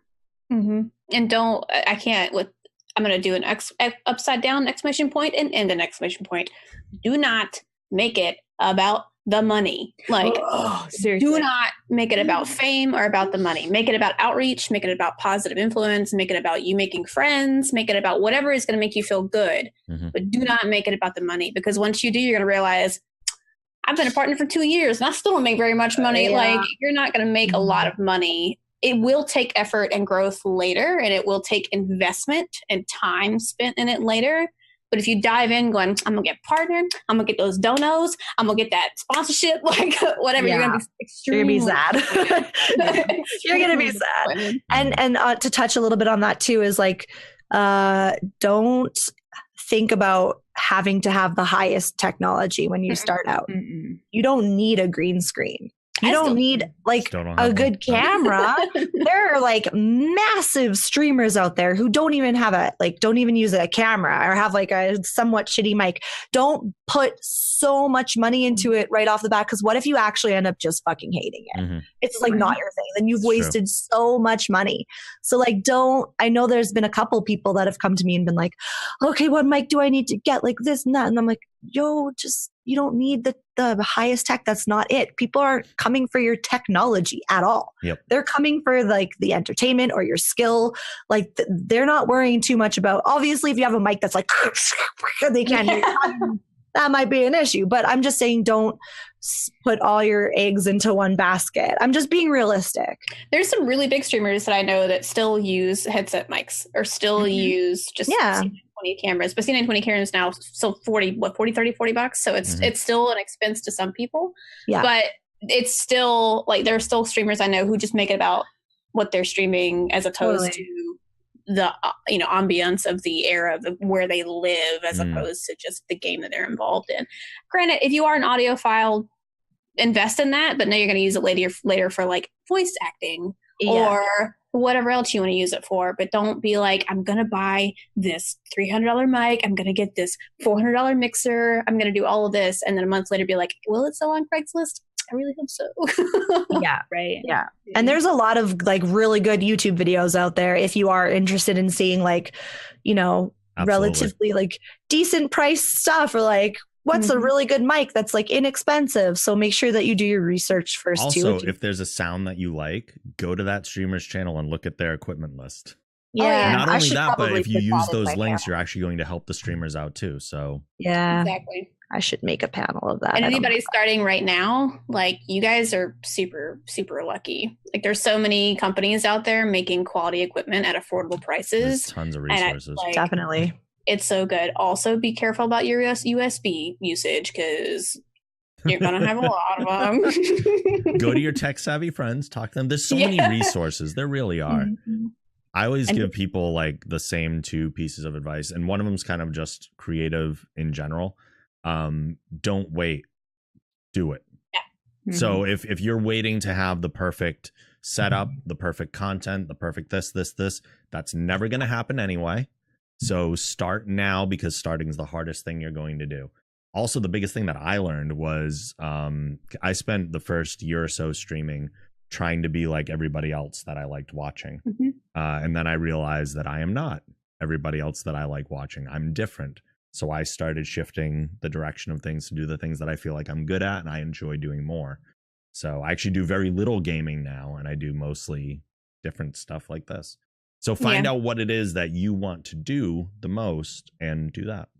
Totally. I know Dara will agree with this too, because I went from all creative. I was like, I am never going to stream a game. I'm going to be all creative. And then now it's like I do creative maybe twice a week, but I play games because I justify it to myself, not like you guys have to, but I justify it to myself as though I work an 8-to-5 job. I work my ass off in my 8-to-5 job. I'm stressed out all the time. So when I come home, what I want to do is what I want to do. And I'm not going to force something that's going to make me feel like I have to do this or it's uncomfortable or whatnot. And even midstream, if I'm like, I'm not feeling this, I'm gonna go play WoW. Like I will dive into WoW and play WoW. And there's people who enjoy just watching you.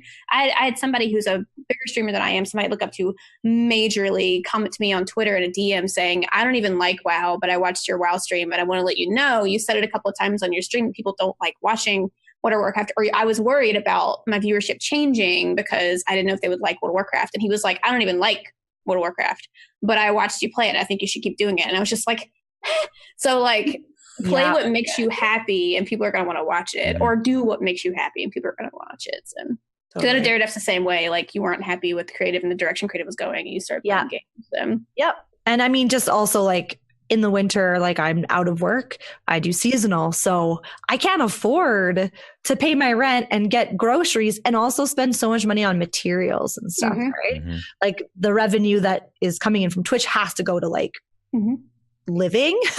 But yeah, creative is in a weird spot and it has discouraged me quite a bit, especially trying to get partner. Like I can't justify doing a lot of creative if it's messed up right now. Same. I can't justify it. Same. I used to cook way more on stream than I do now, but creative took a big hit kind of across the board. And we've had a discussion on Twitter about this recently. And I said it, like the fact that people feel more comfortable and feel more visible streaming in IRL when they're doing creative as opposed to their own creative category made for them is a big problem. And even people who work at Twitch who are devs commented on that, or people who are community members on there comment on that saying, because we used to have a button on the front page that was like a tiny little button in the top right that was like creative, you know, and nothing like overly suggestive. We're not taking over or whatever, but in case you want to see, you know, and they took it down. And people who work at Twitch were like, we fought against that.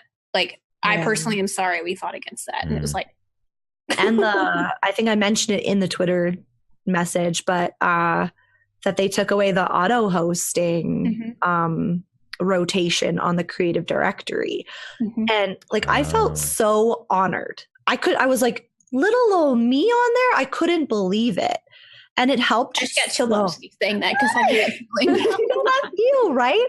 And the day that they took it down, I was like, with no explanation was my thing. Why did you remove that? That was helping a lot of creatives. And I noticed that they were bringing more people onto the auto host rotation and it was awesome. I have found so many people just from that rotation. And now I don't look in creative as much anymore. It was better when it was kind of in my face and it wasn't so invasive. You'd have to click on the creative to see it. It's not like it was like in your face every time, but you'd have to actually click on the creative directory. So that really hurt me. And I was a little bit like, it did used to feel like we were going over to a little corner of Twitch and kind of like just being a part of that community. But that doesn't really feel like the case anymore. Yeah. It's just, there's no explanation they can give me. There's no revenue lost by them by taking that button down.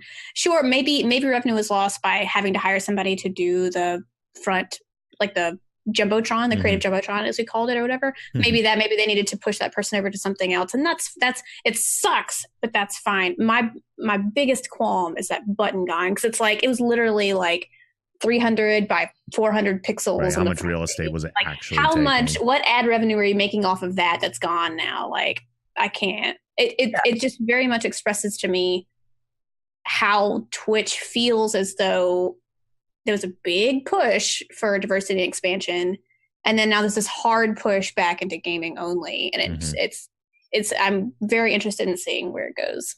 Same. Fingers crossed. Maybe there will be a competitor. I'm just kidding. Competition's good. It's good. If it fuels Amazon gods, but if it fuels Amazon and Twitch to get off their butt and fire back up creative to back it, please somebody make an alternative site that's equal in opportunity for creatives. Yeah. Saji asked has Twitch done a formal statement about creative, and I don't know if they have. I don't believe they have. And again, sorry, Twitch Creative, I'm a partner streamer, but if you go to even their Twitter page, it's all retweets from Twitch. Right. Maybe one tweet every couple of months where they're highlighting a creative, and it's been mostly musicians. And no offense to musicians, but they have their own category too. But like no creating creative like to what you think of creative has been tweeted out in a while, and it's all retweets from the main account of Twitter.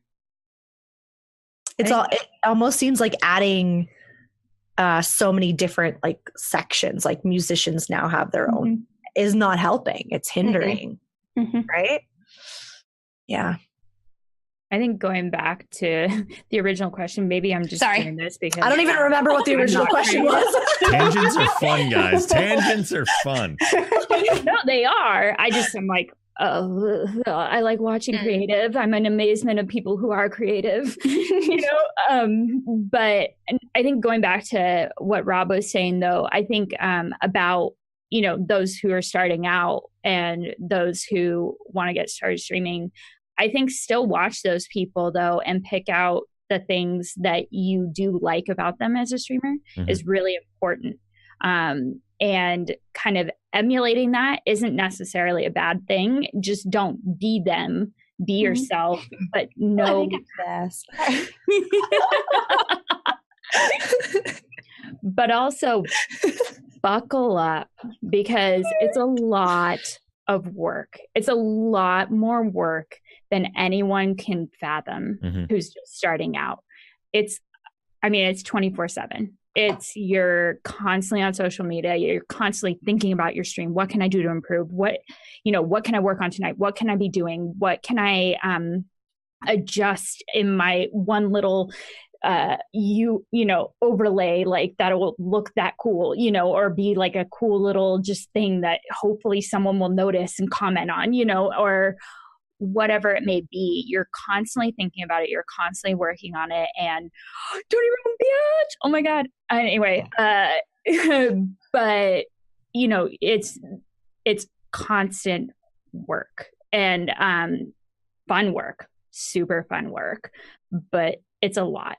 And so just get ready to not just like throw up your camera, play a game, and then have it be shut off, because you're not going to see success that way.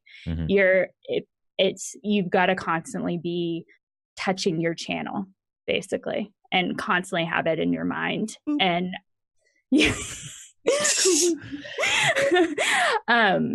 but also, it's now sorry, I booped your concentration. Gone forever. No, but it's you're constantly touching your channel, but also it's gone forever.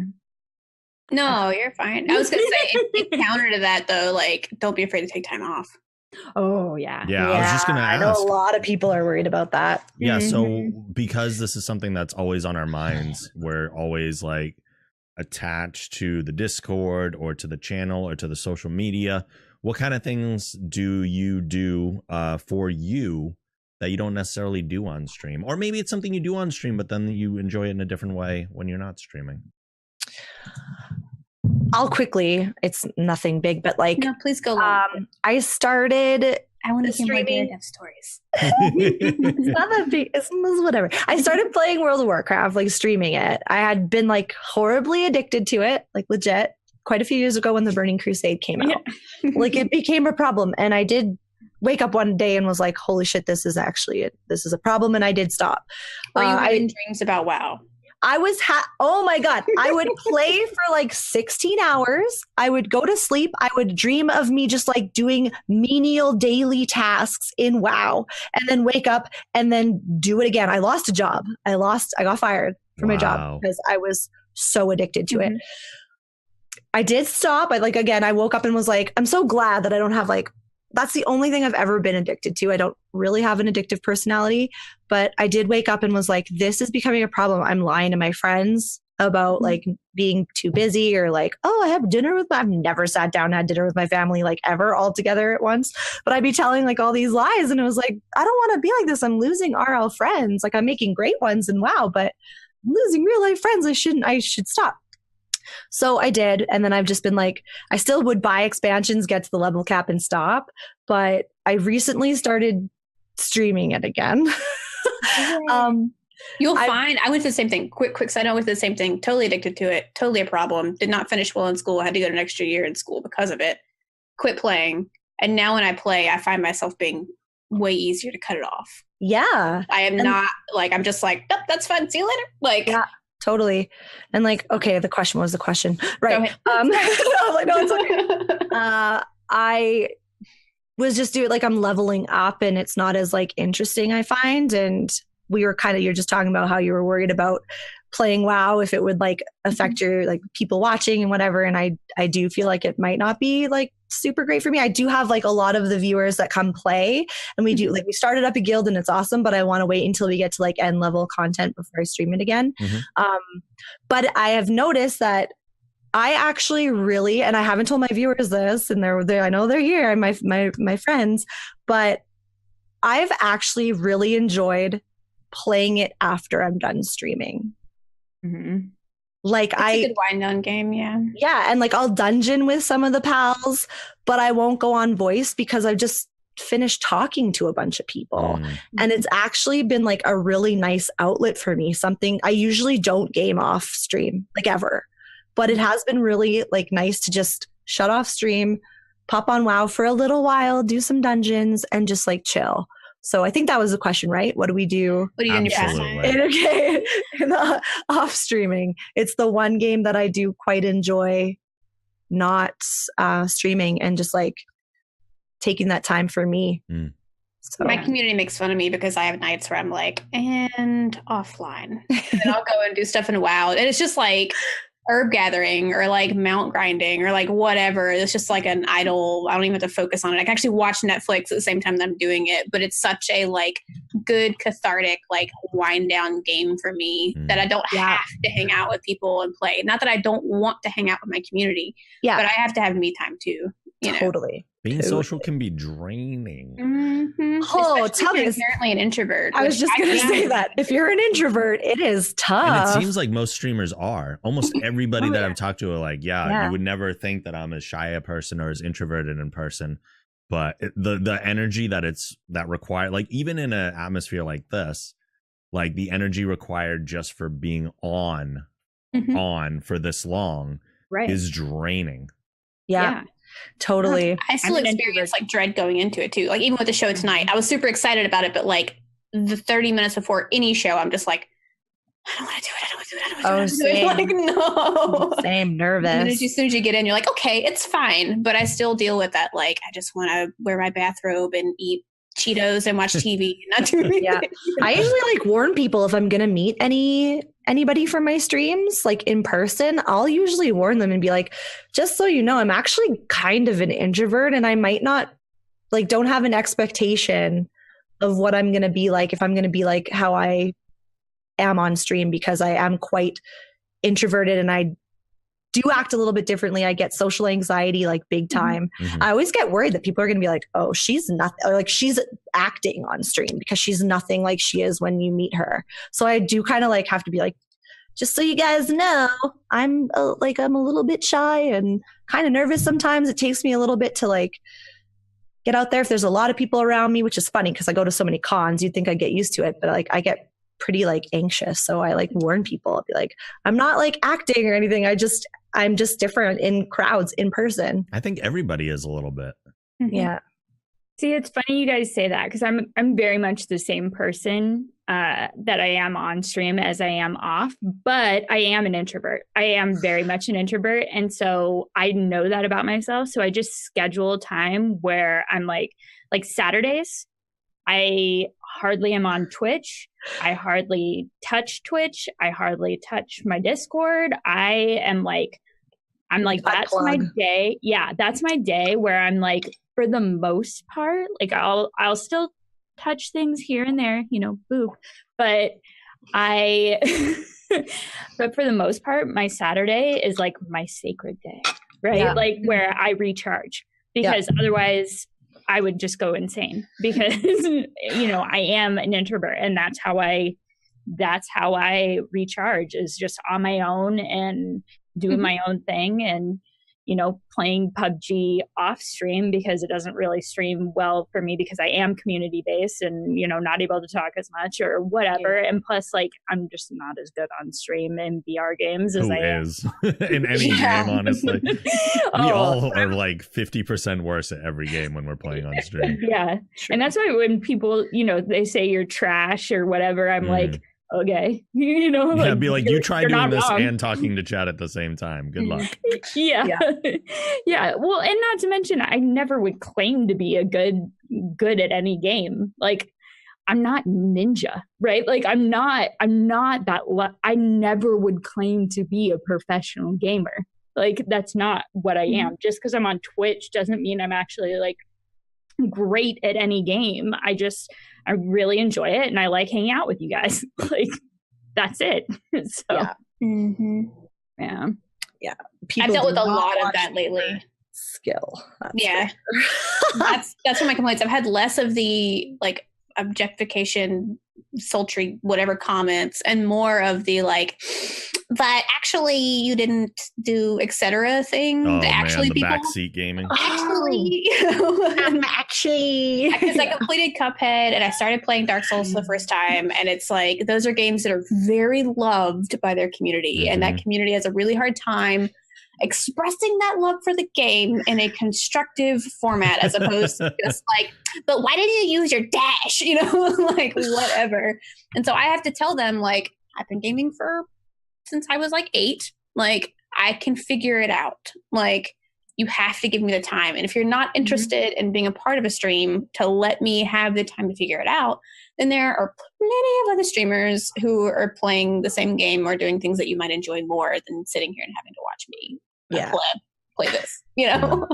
Well, there are certain things that I didn't even choose to do on stream. Like when I built my streaming PC or built my computer, I was like straight up, one, I know, because you're talking about like that condescending almost way of people coming in and being like, no, this is how you're supposed to do it. And I'm like, fuck off. Like, no, I'm not. Like, I know what I'm doing. I've built, X amount of computers. Like, it's okay. I know what I'm doing and they all run perfectly fine. So, but I didn't do it on stream. I seriously debated it for a long time because I was like, I know I'm going to get a ton of people coming in my chat and being like, you're doing this wrong, or you're not applying the thermal paste correctly. And I'm like, well, this is a different thermal paste actually that yeah. And I'm like, this is, like thinking about all the ways that I could then correct them back. And I was like, that's just not worth my time, totally. And so, there's just certain things that, again, one, either that you're not going to do on stream, or two, that you just are going to get condescending, trolls, or not even trolls, just people, coming in to tell you what to do and being demanding. And that's actually why I have a no backseat gaming rule too. And my mods know kind of to warn people too, like, hey, let her figure it out. She'll get it.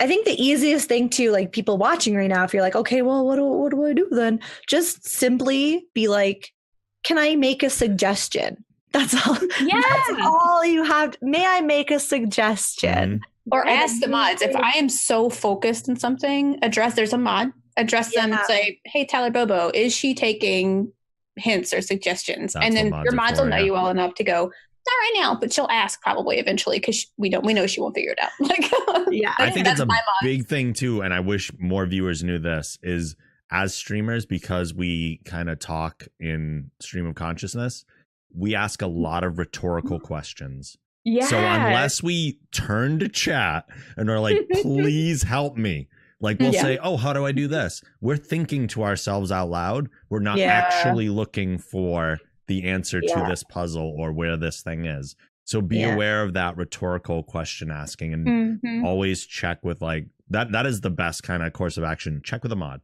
Be like, oh, are they serious? You don't have to be the first one that knows that piece of information. We still treasure you as a viewer. You don't have to prove it. Definitely just kind of ask. And I'm going to encourage viewers in general, like, please utilize mods more than you. Like, mods aren't just there to drop the banhammer on you. They're there as a side representation of the channel itself. And like, they're going to know more information that I'm going to be able to answer directly. Like, it's easier for you and quicker for you to contact a mod when things are happening. So Well, and my mods, one of my mods, Pew, fantastic mod. He's like itching to tell me how to do something, and so he's like one of those people. And I'll tell people in the stream, I'm like, if I'm going to ask someone, I'm gonna ask Pew. I'm gonna ask Pew to look it up. I'm gonna ask Pew to to tell me, and like that's when I'm actually addressing the chat. I gotta shut up. So you set a hard line. which is not a bad thing at all. But if you're like, I'm never going to ask chat, I'll ask this one person. Yeah. Sometimes that's beneficial to kind of really set that barrier. Yeah.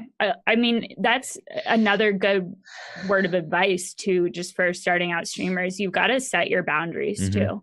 And that's been a hard thing for me to learn because I'm a very empathetic person on the side of almost empath, if you know that term. And so I get really affected by, negative happenings in people's lives and really powerful events in their lives. And I actually have another rule in my chat about no suicide or drug talk and things like this, because those are things that just, they hit home for me so strongly that, that's like, for me, God, where was I going with this too? Like, it's just, you have to setting boundaries. You have to set those boundaries and set up those rules and that structure for your channel as well, because you have to know yourself and how much you can handle, how much you are going to be affected by it, because it can take over your life. Always really protect yourself first as a streamer. Yes, we care about our viewers more than any of us probably want to admit, but we do have to protect ourselves, because if we don't take care of ourselves, guess what falls away? Like the entire community. Don't be afraid of setting boundaries, pushing anybody away, because anybody who's not going to respect those boundaries in chat or don't want to respect those boundaries in chat are a viewer that you don't want in the first place. I have I think a lot of people do. In my Discord, I have a channel called the Psych Lounge where I encourage people to go to if they want to just vent or talk about those kind of serious things, because if somebody brings it up in chat too, it's like if you're in the middle of the game and they say some like really hard hitting serious stuff, you have to stop and like address it. And you don't want to be like, you don't want to feel like they're being ignored, because you have to get back to the game too, right? It's like, oh, I'm really sorry about that. And then you go and do something else. So I'm always just like, hey, we have a really, really supportive, awesome community and a channel specific in Discord where you could talk about this. And then it's something that I can like look at later and talk about when I'm off stream and deal with it. Because I do find that really like awkward when people come in and they like lay out this paragraph of like some serious shit and you're just like, oh, I'm really sorry. And you have to like talk about it. And then you're like, anyway, back to my game. You don't want them to be like, oh, she doesn't give a fuck, right? You have to go back to like what you were talking about earlier. Like you wouldn't come in my day job and hit on me. You wouldn't, if I worked at a bank, you wouldn't come to the bank teller and just start piling out information about essentially something negative to happen to you. Right. Not saying that bank teller doesn't care, and not saying that even if that bank teller was your friend, they wouldn't care. But it's kind of a job. This is kind of an occupation that I'm taking time. And while I want to dedicate that personal time to you, there is an outlet and a place for it. And stream chat is not it. It's never going to be it. Unless the stream chat is geared towards a discussion. Right. Absolutely. Around that subject. For sure. And like Thane said, we have like ! Trigger commands too when we're playing. Because we do usually play like really intense games that have like super sad stories or touch on those kind of things that are really triggering. And then we also have like helplines as well, like suicide hotlines and stuff, like links to that we because I don't want to turn anybody away. Like I'm there, we are there as a community to support each other, but just like as advice for people that might be streaming, and just use !help or !trigger and have those kind of be, I mean, the setting the boundaries is super, super important. I also, in kind of regards to the Discord thing, I thought about adding a channel like that at one point. And I guess it does depend on how your community is set up. I've seen in most Discords that have a place like that, I don't know if you've run into this or not, that it also tends to be the place where the most volatile things happen. Not that anybody's being disrespectful, but people go in there in very vulnerable states. And depending on, and it's tough to have conversations like that in kind of text-based ways, and really, because people will interpret things differently. And for me, just personally, this is an entertainment platform, and kind of across the board, I will be supportive of like so many different things, but like there's certain things that you just don't do here. And I don't know, it feels, and in one way I'm like, oh, am I like being too insensitive? Too. But like I also need to, that's one more kind of thing of like, I need to protect myself and protect this community as well. And I don't want that kind of potential volatility. And it could be too much, but That's just where my line is personally. I have a rant away channel in my Discord that's that, but it's like usually, luckily, knock on wood, I really have to tout my community. You guys are great. But that channel usually is like one line of somebody with a complaint about job, life, politics, whatever. And fortunately, so far, we have only had like one heated debate that happened to there. And I had to go in there, and the cool thing was they respected me going in there and being like, yo, you need to calm down. Like, this is not a space for a debate. This is a space for just you to throw your poop at the wall because you need to throw it somewhere and it's going to stick. And like, this is the place for that. Mm-hmm. And also to that note, we've had people who come in and they're like, today is a day where I'm at my deepest low. Mm. And like, before I can even go in there, there's 3 or 4 people who've come out and been like, we love you. We care about you. Let's play games. Let's hang out. Like, and that is something that like, that is giving me chills. That makes me want to cry more than anything, is that like, you've cultivated this community of people who not only like live oceans apart, but are willing to just like back each other up and be there for each other, like just for one post and a random channel on a Discord. So, but I made the channel only because I was like, my job sucks. This is for me, but if anyone else wants to use it, feel free. But I think that's the fine line too, because there are actually trolls out there who will try to take down your channel by bringing down chat in that way, and who actually are lying about these things, which is never okay. Never okay. Never. Like, I have a very strong opinion about that. And so what I do is I actually tell them, like, if you have an issue like this, please DM a mod on Discord so that they have to take like that extra step. And almost never do they actually do that, because, you know, a lot of the time, like, I want to encourage people to talk about it. And I really do feel for my community, and I really care a little too much sometimes. But you also have to walk that fine line of protecting yourself, like we were talking about. And, you know, is this person actually having a hard time, or are they, you know, a new account that's in your channel that's just trying to bring it down, you know? So it's really just that fine line that you're constantly walking. Yeah. It's kind of intense. Like, it's just, I don't know, all these little things you just got to worry about when all you want to do is just stream and have fun and hang out with people and play games. You know? I think that's just kind of the nature of the medium, when the interactivity, like, that's what some people go for, and that's just what it becomes.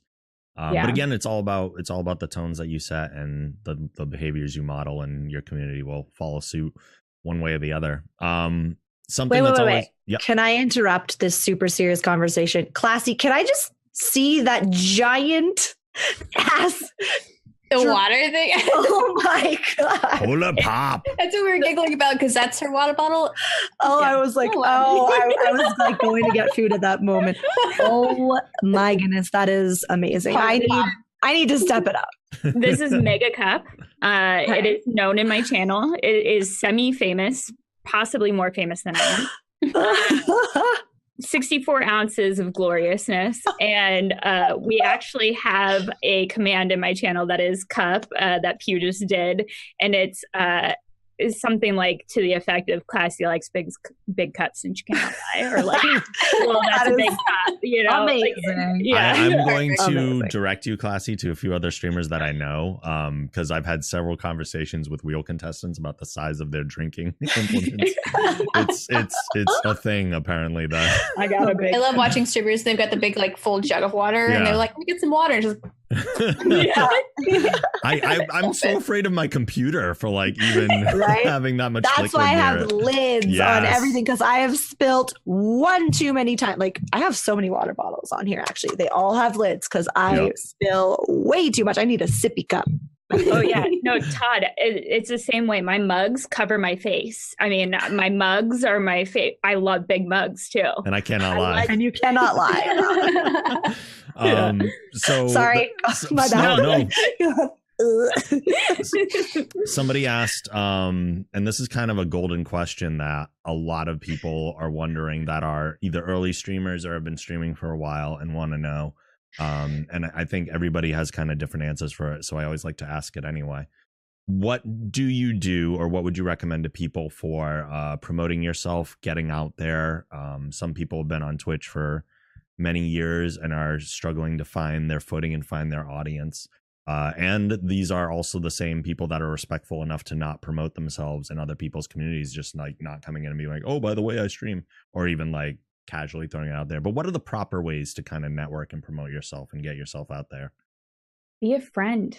You know, honestly, it's find those communities where you fit in, where you feel the most comfortable, where they reflect your character and your what you like to do, and just be a friend of that community. And when they find out, and then you host them and they find out you're a streamer too, then they're like, what? I didn't even know you streamed. Like, let me give that back to you, because, you know, you become friends with them. That's what true networking is it's building relationships. It's not going in there and advertising.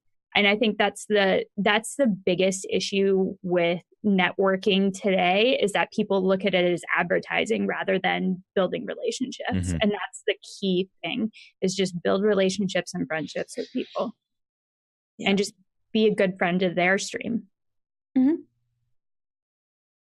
I'm still figuring it out, so I'm listening to these lovely ladies and their answer, because I don't know. It's tough. It's tough. I think I was kind of lucky in that I was doing, like, I was a cosplayer for so many years, and you know, my other social medias had quite a few followers, so I was lucky to kind of get those people in. So honestly, if I had started off like from scratch with like nothing, I would be so confused and lost, because there are so many other platforms and so many other social media platforms that are really hard to start out on, especially now that so many people are on all of them. Like, well, I mean, as you stand in your little corner, nobody's going to come find you. Yeah, for sure. Find you. You have to engage and genuinely engage. Yeah, totally. Don't go into a stream with the intent of like, I'm going to be friends with this person so that they can host me or whatever. Like, don't go in with intentions like that. It's just negative and toxic and doesn't work. But and that's, I mean, like, I started off with nothing, knowing no one. I mean, and it really just became like, who do I like watching? You know, and it's just like, whose channels was I spending the most time in? And, you know, and really just going in there just to learn from them more so than anything else. You know, it's like, you know, you guys all know friends of the channel like Kente and like all these people. It's like you like watching them for their just creativeness and, you know, crazy skill as streamers, you know, and then it's like, okay, what do they do well? And then, you know, how are they like me? And then, you know, just building that relationship and getting to know them, and genuinely engage is a good point. You know, that is a good way to put it, because that's all it is just be genuine, be sincere, be true to character, have integrity, and just don't go in there to advertise. Like, honestly, like, as soon as someone's like, will you shout me out, follow for follow? And there are channels for that. There are channels that are follow for follow channels, and I'm not knocking them at all. But if you're not one of those channels and you come in here and you tell me, hey, can I get a shout out? Hey, can I, you know, will you follow for follow? But even for follow, how often do you go watch a channel that you follow for followed? Like, that's the quickest way to get me to never look at your channel. Like, legit. I'm saying that for true, because like, the second somebody's like, come to my stream on this day, blah, blah, blah, I'm like, no, like, what? And I do really like to shout people out, and I get excited when I find out that people are streamers, and I will invest time to watch you, because you're taking your time to be in my channel. I want to take time to see what you're all about. But like, the minute that you do those kind of things, like promote in my channel, I'm like, okay, well, I'm never, you've left a bad taste in my mouth right off the bat. Nope. Bye. I'm gonna say something that's gonna sound like, so it's gonna sound like a marketing ploy, but it didn't start out this way. Some advice for Twitter engagement and stuff like that outside of Twitch and promotions and things. I streamed to nobody for a long time, and it was all creative on the back end before creative was fully creative, officially launched, no Bob Ross, no nothing. But like I said before, I still find myself 50% a viewer, 50% a streamer. So I heavily want to promote people that I like. Even when I had 300 followers on Twitter, it was just like, but you guys, there's this person doing this cool thing. And like, I genuinely wanted people to come and enjoy this content with me. Yeah. And the more I genuinely wanted people to come and watch them, they genuinely wanted people to come watch me. This is not saying every time you retweet a stream, they're going to come and watch you. This is not saying that every time you shout somebody out. And this is not saying that that is the path. You shouldn't go into it going, well, if I retweet them, they'll retweet me. Yeah, do it with zero expectations. Yeah, do it, promote people and care about other people's content and show it. Like I was saying, genuinely engage with the chat. Check out what they're up to. Visit their stream. Talk to them. Get to know them. Promote them, and they will notice you, especially if you're trying to engage with a larger streamer. Like, not saying to bug them all the time, but really work at getting to know people and making friends.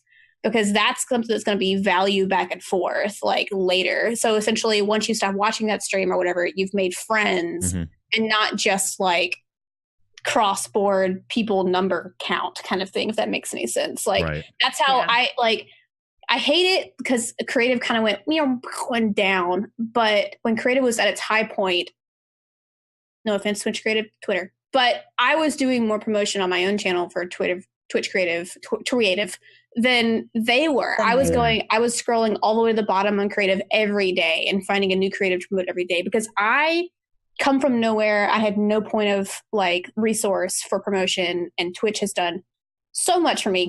Tapping back to like 3 questions ago, you asked like, what's something you never expected to happen that happened to you via streaming? I've sold paintings to people in South America, like to Europe. I've sold paintings in the Philippines, like all sorts of stuff. And I would have had that without Twitch. And I want other people to have that opportunity too.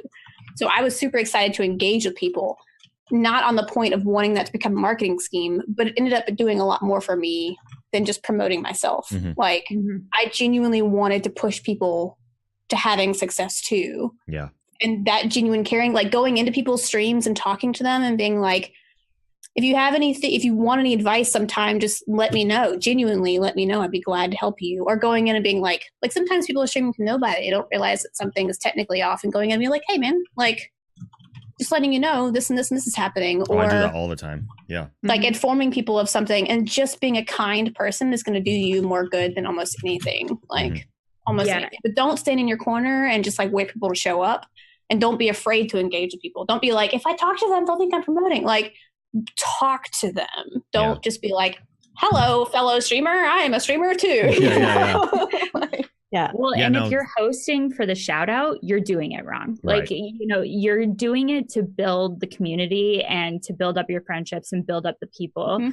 But at the same point, like if the streamer asks you questions about your stream, don't be afraid to answer. Like if they're asking you, they're genuinely asking because they want to know what content you're producing. They care about you. Like if you, like plenty of people come into my stream who don't host me, who I know are content creators that I love, and I will rave about them because I love watching them. And I'll ask them questions about their stream, like, what did they stream tonight? And they didn't host me. They didn't do anything. And I don't care. Like I almost hate it when I go into a channel and people shout me out, because it makes me feel almost uncomfortable, because like, I'm just being a viewer right now, please.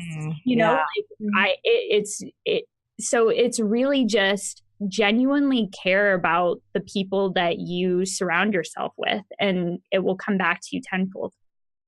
Yeah, I think one of the things I was just mentioning in chat is like if a streamer shouts you out, and Dara, you are addressing it a little bit too. If somebody shouts you out, then you feel kind of like on the spot and like, oh, I know I'm not supposed to promote my stream and everything, but like the thing, you don't promote your stream unless the streamer has given you leeway already. Right. So if they shout you out, that's almost like a 5-minute pass to field questions if people are going to follow up on that, because we wouldn't shout you out if we didn't want people to check you out. That's the whole reason we do it. We're trying to promote you. And people that shout others out understand that Twitch is more about collaboration than it is competition, and you're going to build each other up. So as you promote other streamers, and like you said, retweeting them on Twitter and sharing other communities, it's all just building each other up. I mean, Totally. it's okay. People are afraid to like come into things from a marketing perspective. But Dara, like you said, and part of your reasons, like we are here because we love it, but we're also here because we want to make a business of it as well in some way. Mm-hmm. So I think it's okay to admit that you also have marketing motivations to the things that you're doing. That should never be the primary reason. Like I could say that what we're doing right now is a marketing opportunity for me. You're all nice enough to come on here and share your communities with me. But at the same time, this is what I want to do anyway. So my primary motivation for doing this is not to steal everybody's viewers. It's because I genuinely like having these conversations, but it works twofold. And I'm conscious of that. There's nothing wrong with being conscious of that. Totally. Yeah, but Rob, I should say you should never have him on your show that isn't willing to share their viewers with you. Oh, like, yes, don't pull anybody in onto your content that's just like, oh, well, my viewers are gonna whatever. Right. Total side comment, and I hope she's not watching. I hope nobody tells her this. I had a guest one time, a long time ago, in whimsical Fairyland when I used to do a talk show. A wonderful talk show, by the way, that I enjoyed very much. I miss it very much, but I just don't have the time for it anymore. But she, instead of encouraging people to come watch the show on my channel, hosted it on hers and stayed in her chat and watched it in her stream with her viewers. No good. Didn't encourage them to come over and engage with the people who were in our chat. Not just me, but the other two viewers or the two streamers that were in the channel who are smaller than her did not get any engagement with that viewership. Like nothing. It was just she kept them all isolated over on her island. And like, I respect her for her content, how far she's come, how much she's grown, et cetera, like that. But that was one of those moments where I was like,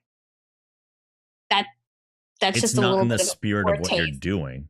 Yeah. It was because I just wanted to get to know females across Twitch. Like that was the whole point of that show. If you don't know Classy, I used to do a show. It's called, Ladies Night In. It was on Saturday nights. It was just a drink and talk show with ladies. And like, you didn't have to drink, but it was a drink and talk show with ladies. And we would just talk and be goofy and like anything on the planet was a subject as long as I'm at terms of service. But the whole point of that was because I felt like I don't have a huge community, but there was not enough women recognition like on Twitch. There wasn't enough ladies getting to know each other because there was such a spread of men in between sometimes that it felt awkward trying to find another female broadcaster without them feeling like you're just coming in to go, hey, I'm a chick broadcaster too. We should talk because I need to ask you questions about being a girl on Twitch, Yeah. So that's what that show became, was like this mutual promotion of like, what do you do? And let's talk about this because this is crazy, like whatever. And like PB was in the show and it's just nothing but a healthy like feeling of spreading the love across. And that's all my channel has always ever been about, is like, it's not about me, it's about you guys kind of thing. And so to have somebody be like, it's not about you, it's still about me in that environment was just so hard to swallow. Yeah. It was really hard to swallow. And also just like a side note too, because I noticed some people do this where they nonchalantly promote themselves. And we see it. Yes, we know. The passive aggressive promotion. But we see right through you.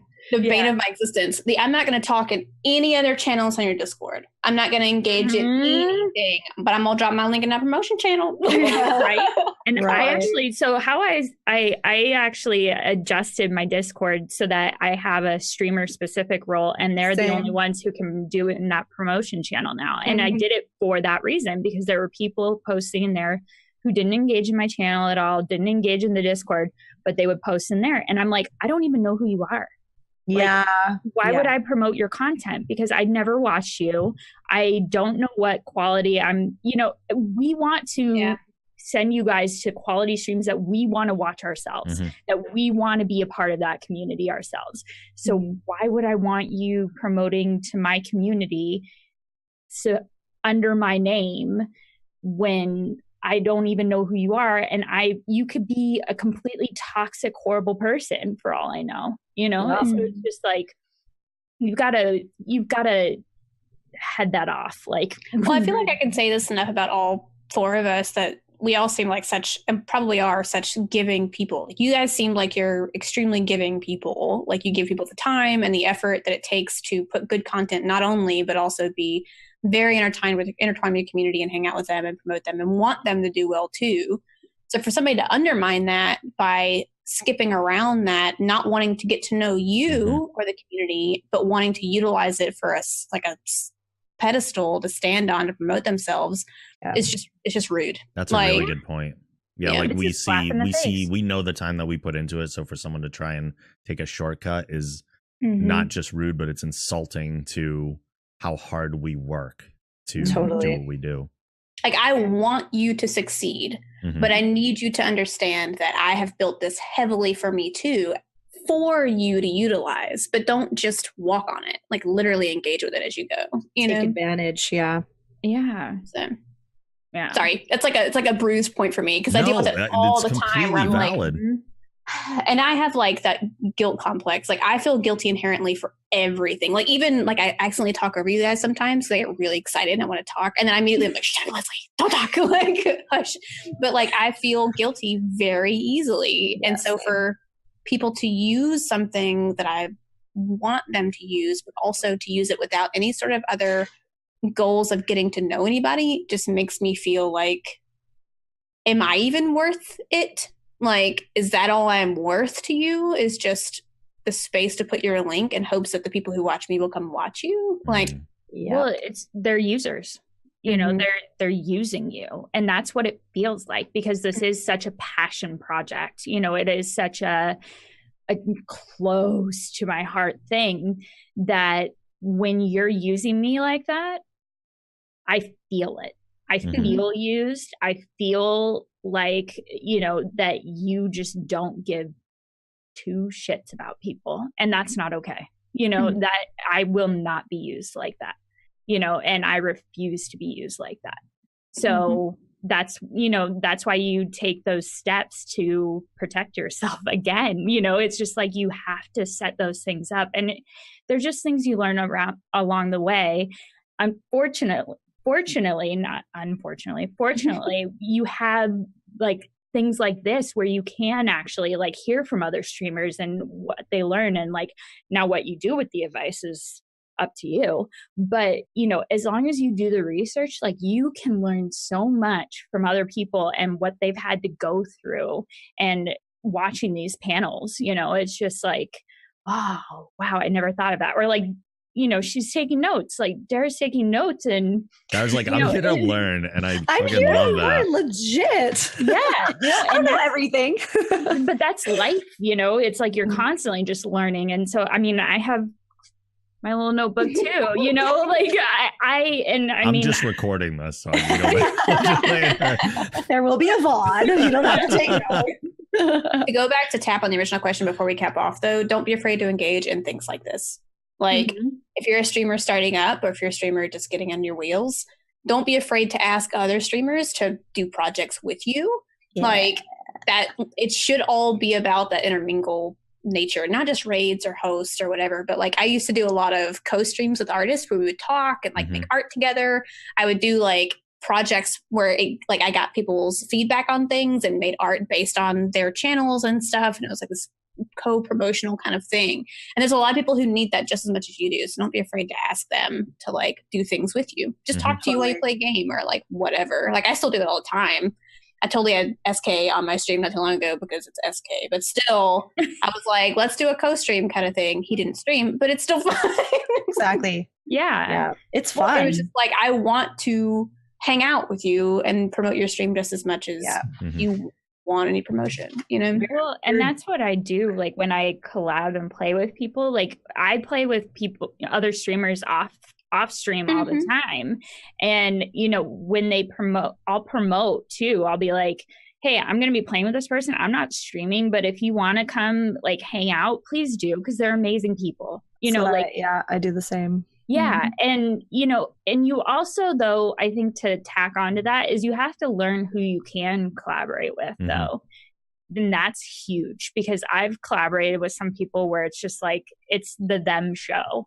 And, you know, and that's really hard to deal with as a streamer. You know, it has to be a give and take. Like, they have to have commute, you know, or they have to do these certain little details, you know, because it's like, their stream doesn't necessarily want to hear, hey, thanks for the follow, you know, like all the time too. So it's like, you have to be respectful of each other as streamers. And it's such a a interesting relationship too, in a collaboration stream too. There's a lot of good ways to handle that. I mean, obviously Mm-hmm. I'm heavy collaborative and I do a lot of stuff with just like one-on-one people, and to kind of alleviate some of those things, like I have ongoing collab streams. Like one thing I do with Pumpkinberry is our Baking is Science stream, where we have like a whole Star Trek theme, and but we take turns. So like we'll do one on mine, we'll do one on hers, but we set up alerts for both of us on every scene. So if somebody, like, I don't always hear the alerts, like if we're on her channel, but if there's like a follow for me, she'll thank that person on my behalf and stuff. So you can keep, it's the idea of just continuing to build each other up while you're doing it. Yeah. Or like, you know, if we're playing like a BR game and I'm dead, you know, and they need to focus, right? Mm-hmm. Like then I'll start interacting with their chat a little bit to kind of keep it going too. You know, it's just like, and I check with them before I do that though. You know, it's like, is it going to be okay with you if I engage with your chat as well as mine, you know, and that sort of thing? Or just you just got to ask and like figure out what, you know, what the boundaries, what the little nuances that the streamer wants you to do. I mean, a collab is a very precious thing, because it can be amazing for your channel, and like it can produce some amazing, really fun content, but it can also be extremely detrimental, you know? So it's like you have to have an agreement between each other, basically. You know, it's like, here's what's okay, here's what's not okay, you know? And I want to touch on that too. Like, you have to be okay with possibly losing a viewer or two to that other person you're collaborating with. Also true. Oh yeah. If you don't think that's going to happen, you are sorely mistaken. So just understand that you might lose that person, or a person or two or whatever. And if you're okay with that, continue on. But like, know that it is possible. It's happened to me, vice versa. But if you're okay with it, then like go on. But if you're not, then don't collab. Don't collab, because it will happen. The idea, like, if I'm not your flavor, that's fine. Like, if I'm not your flavor, that's totally fine. I mean, you kind of have to be comfortable with that on Twitch all the time anyway. People, for sure. There are people too that are going to be diehard viewers of yours, and then they'll disappear for a while, and then they might come back in the future. But it's like a TV show. Like, people might be like, oh, the season's over, or I'm just done with this arc for now, but I'll come back and enjoy the story later and see where it picked up. Like, that's I mean, that's just kind of the nature of the beast. Well, and I think too, it almost fuels my fire, because I'm like, if someone leaves, or I notice someone is like in someone else's chat from now on and not in mine anymore, I'm like, okay, what did I do to, you know, possibly not be as entertaining, and what can I do to be more entertaining, you know, that sort of thing too. And granted, like you said, you have to just be okay with losing viewers, and I am, you know, I don't have a problem with that, but also think about it too. It's like, am I doing, especially if it's like a mass exodus or something, right? Like, what am I doing now that's so different that people don't want to watch anymore, you know? And so constantly just self-evaluating and like, you know, figuring out like, am I still, you know, or is it just real life stuff that's bleeding into, you know, like for me, and I think Simply Jackson's kind of touched on it too, like my job, you know, it's not my passion, right? And so I have a hard time with it, a lot of the time. And so for me to that can then bleed into stream, and so it's like, okay, is that what I need to change? Is that what I need to fix? Like, what can I do just anywhere? Because all of it is going to affect stream. All of it all bleeds into each other. And it's good to question, but like, don't dwell too much, because it could just simply be they vibe more with that person. It has nothing to do with you. They just vibe more with that person. So yeah, definitely question, like, for sure. It's always good to like self-reflect. But like, don't dwell too much on it. If you like are upset about one person like leaving, it's gonna be your downfall, man. Like going back to way earlier when Classy was just like, it's so much better to just not worry so much, not care so much. try not to dwell and focus on the little tiny things, the micro things. Pot, meat, kettle, because I'm fucking terrible for that. But yeah. They're like talking Do about as I say, not as I do. But I'm like, you guys, I'm not playing games. My hands are not down here. Yeah, what do we even do with them? Oh my God. I'm like, sorry, like random side note. But I'm like, this is how I normally talk, guys. Like, I'm very expressive. Yeah. But you always see me playing games down here. And so, like... Yeah, I'm just like twiddling my pants. I cannot do something with my hands. So right. Like, and normally that's this, Yeah. So yeah. Anyway, I'm just wondering what windows you opened by doing that. I actually just typed like that in chat. I love it. Mash. Bam, bam. Yeah. We are, I think, well over our time that I had kind of set 24 aside hours for you stream. guys. I know. Yeah. I'm enjoying the conversation a lot. I just don't want to occupy everybody's time too much. So it's a good place to start wrapping things up. I do want to thank all my panelists for this wonderful conversation, because this went by so freaking fast for me. This was delightful.